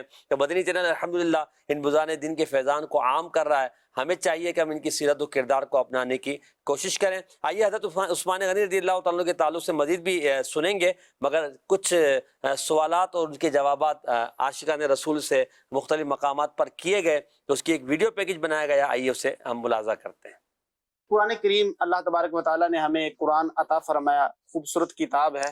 اچھا، یہ حضور نبی کریم صلی اللہ علیہ وسلم کے زمانے سے الحمدللہ لوگ اس کو پڑھتے ہیں، برکتیں حاصل کرتے ہیں، تو یہ بتائیں کہ اسلام کے 4 مشہور ہیرو ہیں جن کو خلفائے راشدین بھی کہتے ہیں، خلیفہ بھی کہتے ہیں 4، تو ان کے حوالے سے کچھ نام بتائیں گے؟ حضرت ابو بکر صدیق رضی اللہ تعالیٰ عنہ، حضرت عمر فاروق رضی اللہ تعالیٰ عنہ، حضرت عثمان غنی رضی اللہ تعالیٰ عنہ، حضرت علی رضی اللہ عنہ۔ کہاں سے یاد کیا، کیسے یاد کر لیا؟ علماء کرام نے یاد کروایا۔ اچھا، علماء کرام نے، یعنی علماء کے اگر صحبت میں بیٹھیں گے تو- الحمدللہ، اچھا علماء کی صحبت میں بیٹھیں گے سب سیکھیں گے۔ اچھا، ماشاء اللہ، کیا بات ہے۔ اچھا یہ بتائیں، کام نہیں کرنا، صرف علماء کی صحبت میں ہی بیٹھنا تھوڑا۔ اچھا کیا بات ہے۔ تو اسی طرح ہمارا کیا نام ہے، مدنی مذاکرہ اجتماع ہوتے ہیں، اس میں بھی اگر بیٹھے تو کتنا کچھ سیکھنے کو ملے گا، کیا بہت کہتے ہیں؟ کچھ سیکھنے کو ملے گا، اور چھوٹے بچوں کو بھی لے کے جائے بندہ گھر سے، سبحان اللہ۔ اس لیے ذہن بنتا، تربیت ہوگی۔ یہ کہتے ہیں نا بچے چھوٹے بچے ہوتے ہیں، نہیں لے کے جائیں گے تو ذہن بنے گا۔ صرف کاروبار نہیں کرنا، بچوں کا بھی چھوٹی سی عمر سے ذہن بنانا ہے کہ ان کو لے کے جائیں مدنی مذاکرے میں، کہیں بھی پروگرام میں ہو، تو اس سے بچوں کا ذہن بنتا ہے۔ جب تک دین سے واقفیت ہوگی نا تو کاروبار بھی اچھا ہی کرے گا الحمدللہ۔ یہ سوچ کس نے دی آپ کو ذہن، یعنی کہیں مدنی مذاکرہ علماء کرام نے۔ اچھا ماشاء اللہ، الحمدللہ۔ کیا بتا۔ اچھا یہ بتائیں کہ ذوالنورین کسے کہتے ہیں اور یہ کون سے صحابی رسول کا لقب ہے؟ حضرت عثمان غنی رضی اللہ ماشاء اللہ۔ اچھا آپ کے ذہن میں حیا کا تصور کیا ہے؟ حیا کسے حیا کہتے کے ہیں؟ تو بہت سارے معنی ہیں۔ اچھا نہیں، بعض لوگ کہتے ہیں کہ یہ بچہ شرارتیں نہیں کرتا، بڑا حیا والا ہے، نمازیں نہیں پڑھے، آنکھوں کا ہے حیا کے معاملے میں۔ ہاں، آنکھوں کو جھکا کر رکھے، کسی کو تکلیف نہ دے، اسلام کی حیا تو مجمع ہر چیز حیا میں آ جاتی ہے۔ حیا کا الفاظ ہی ایسا ہے، آنکھیں، ذہن، دل، نظم و ہر چیز حیا میں، ہم اس میں حیا کا نام آتے ہی صرف آنکھیں نہیں آئیں گی کہ لوگ کہیں گے کہ بھائی حیا آنکھوں میں حیا ہے، مگر اللہ نے دل بھی نرم دے، اس کا ذہن بھی دے، ماشاء اللہ۔ ہر لحاظ سے بندہ پرفیکٹ ہو، تو بولا کہ اس سے میں حیا اور شرم ہے جسے کہتے ہیں۔ حیا کا نام آتی حضرت عثمان غنی رضی اللہ عنہ، سیرت بھی ہمارے ذہن میں آ جاتی ہے، کتنے حیا والے تھے ماشاءاللہ۔ یہ بتائیں کہ صحابی رسول حضرت سیدنا عثمان غنی رضی اللہ تعالی عنہ مسلمانوں کے تیسرے خلیفہ مسند خلافت پر کتنا عرصہ فائز رہے؟ آپشن دے دیتا ہوں، آپ ان میں سے کوئی سلیکٹ کیجئے گا۔ 12 سال، 13 سال، 14 سال؟ 12 سال۔ سبحان اللہ۔ حضرت سیدنا عثمان غنی رضی اللہ تعالیٰ عنہ مسند خلافت پر 12 سال فائز رہے اور اپنی رعایا کے ساتھ بڑا زبردست سلوک فرماتے تھے۔ اب یہ بتائیں کہ اپنی رعایا کے ساتھ، مسلمانوں کے تیسرے خلیفہ کا اپنی رعایا کے ساتھ کیا رویہ تھا، کیا انداز تھا؟ آپ کا انداز یہ ہوتا تھا، اگر کوئی خادم وغیرہ وہ آرام فرما رہے ہوتے تھے تو آپ رضی اللہ تعالیٰ عنہ خود ہی اپنے دست مبارک سے کام کر لیا کرتے۔ جی ہاں، اگر صحابی رسول مسلمانوں کے تیسرے خلیفہ حضرت عثمان غنی رضی اللہ تعالیٰ عنہ کو کسی کام کی ضرورت پڑتی اور دیکھتے کہ آپ کے خادم، آپ کے غلام آرام کر رہے ہیں، تو آپ ان کو جگانا مناسب نہیں سمجھتے اور اپنے ہاتھ مبارک سے خود ہی اپنا کام کر لیا کرتے تھے۔ جی ہاں، تو صحابی رسول حضرت عثمان غنی رضی اللہ تعالیٰ عنہ کی سیرت سے ہمیں یہ بھی سیکھنے کو ملا کہ جب بھی کوئی کام کرنا ہو تو اپنے ہاتھ سے کام کریں، تو انشاءاللہ عز و جل ڈھیر و ڈھیر اس کی برکتیں ملے گی۔ مرتبہ عثمان ذوالنورین کا، اللہ مرتبہ عثمان ذوالنورین کا، مصطفیٰ خلق ہے خود رحمان ذوالنورین کا، مصطفیٰ خلق ہے خود رحمان ذوالنورین کا، سارے عالم میں جدھر شمس بھی ڈالو نظر، سارے عالم میں جدھر شمس بھی ڈالو نظر، بٹ رہا ہے چار سو، بٹ رہا ہے چار سو فیضان ذوالنورین کا، بٹ رہا ہے چار سو فیضان ذوالنورین کا، مرتبہ ایسا ہے عالی شان ذوالنورین کا، مرتبہ ایسا ہے عالی شان ذوالنورین کا، خود خدا ہے مدحگو عثمان ذوالنورین کا، خود خدا ہے مدحگو عثمان ذوالنورین کا، ہر قدم پر اس کے دس آزاد فرما اے غلام، ہر قدم پر اس کے دس آزاد فرما اے غلام، جب بنا محبوب رب، جب بنا محبوب رب رحمان ذوالنورین کا، جب بنا محبوب رب رحمان ذوالنورین کا۔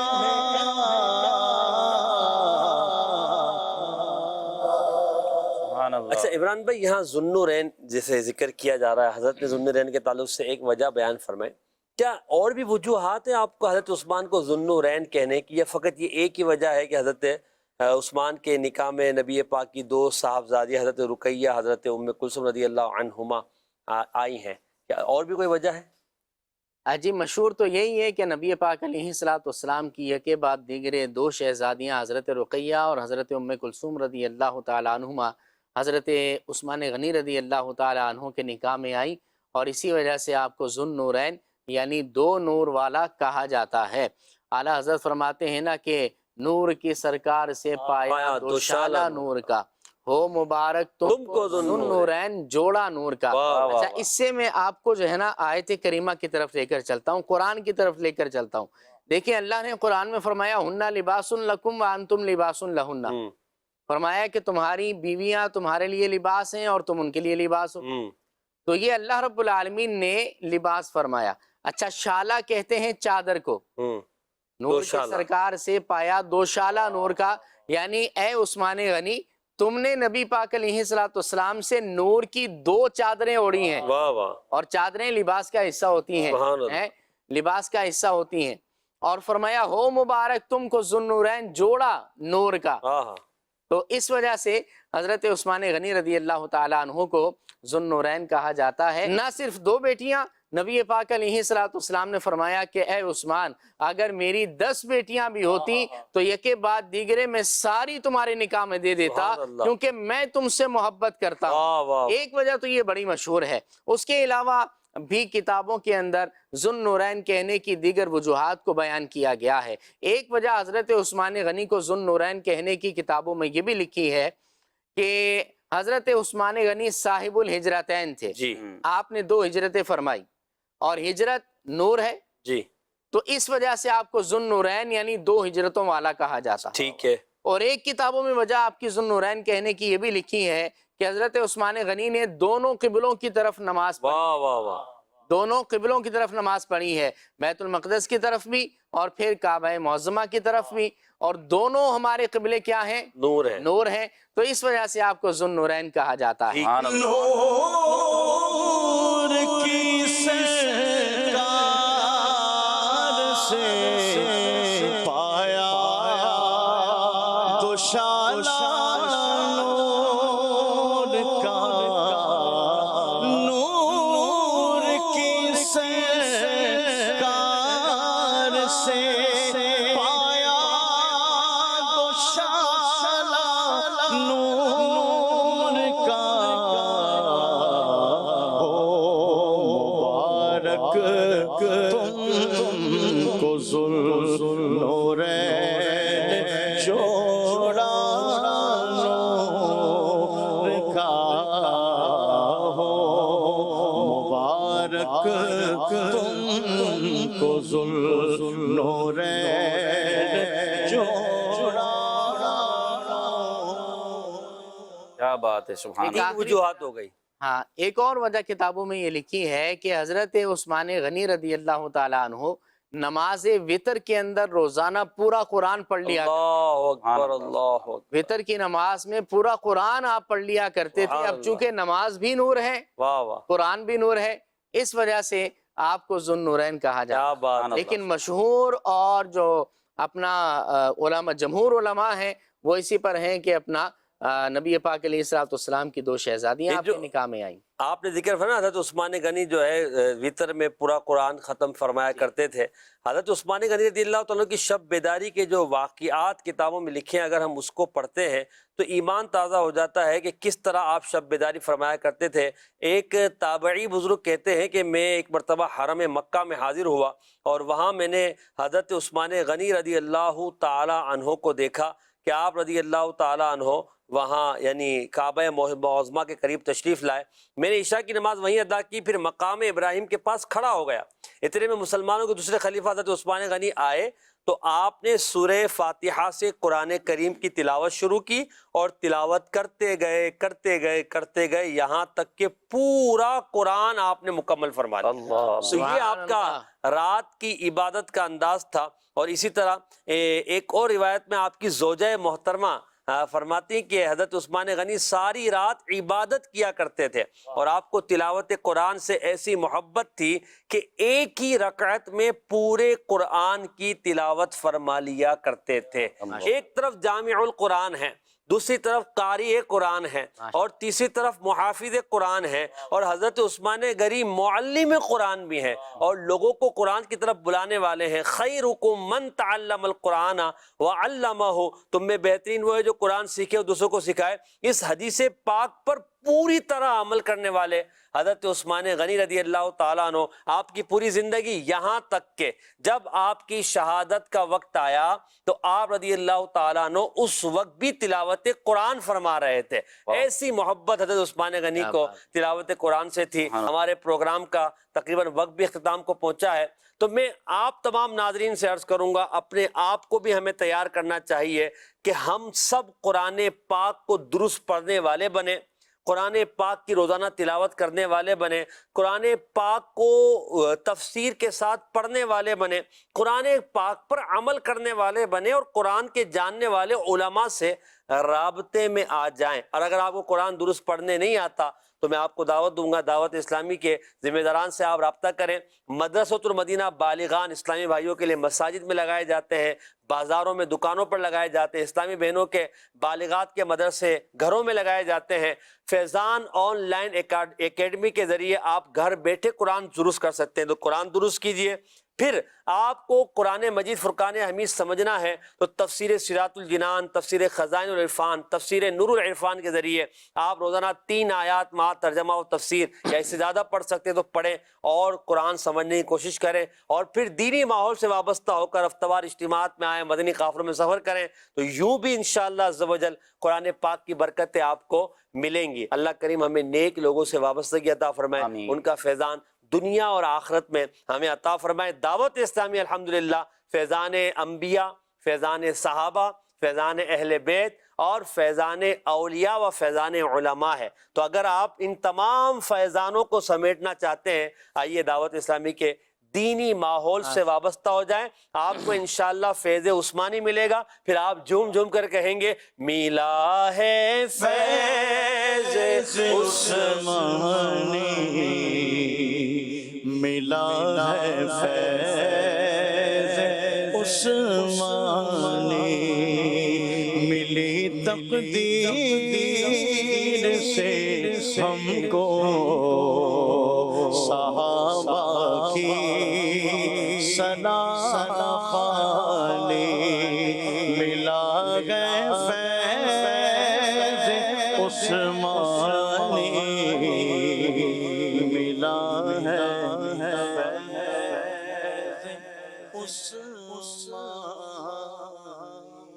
صلو علی الحبیب صلی اللہ علی محمد صلی اللہ علیہ وسلم. کون جانے مرتبہ عثمان ذوالنورین کا, ہاتھ دست مصطفیٰ عثمان ذوالنورین کا, عثمان ذوالنورین کا.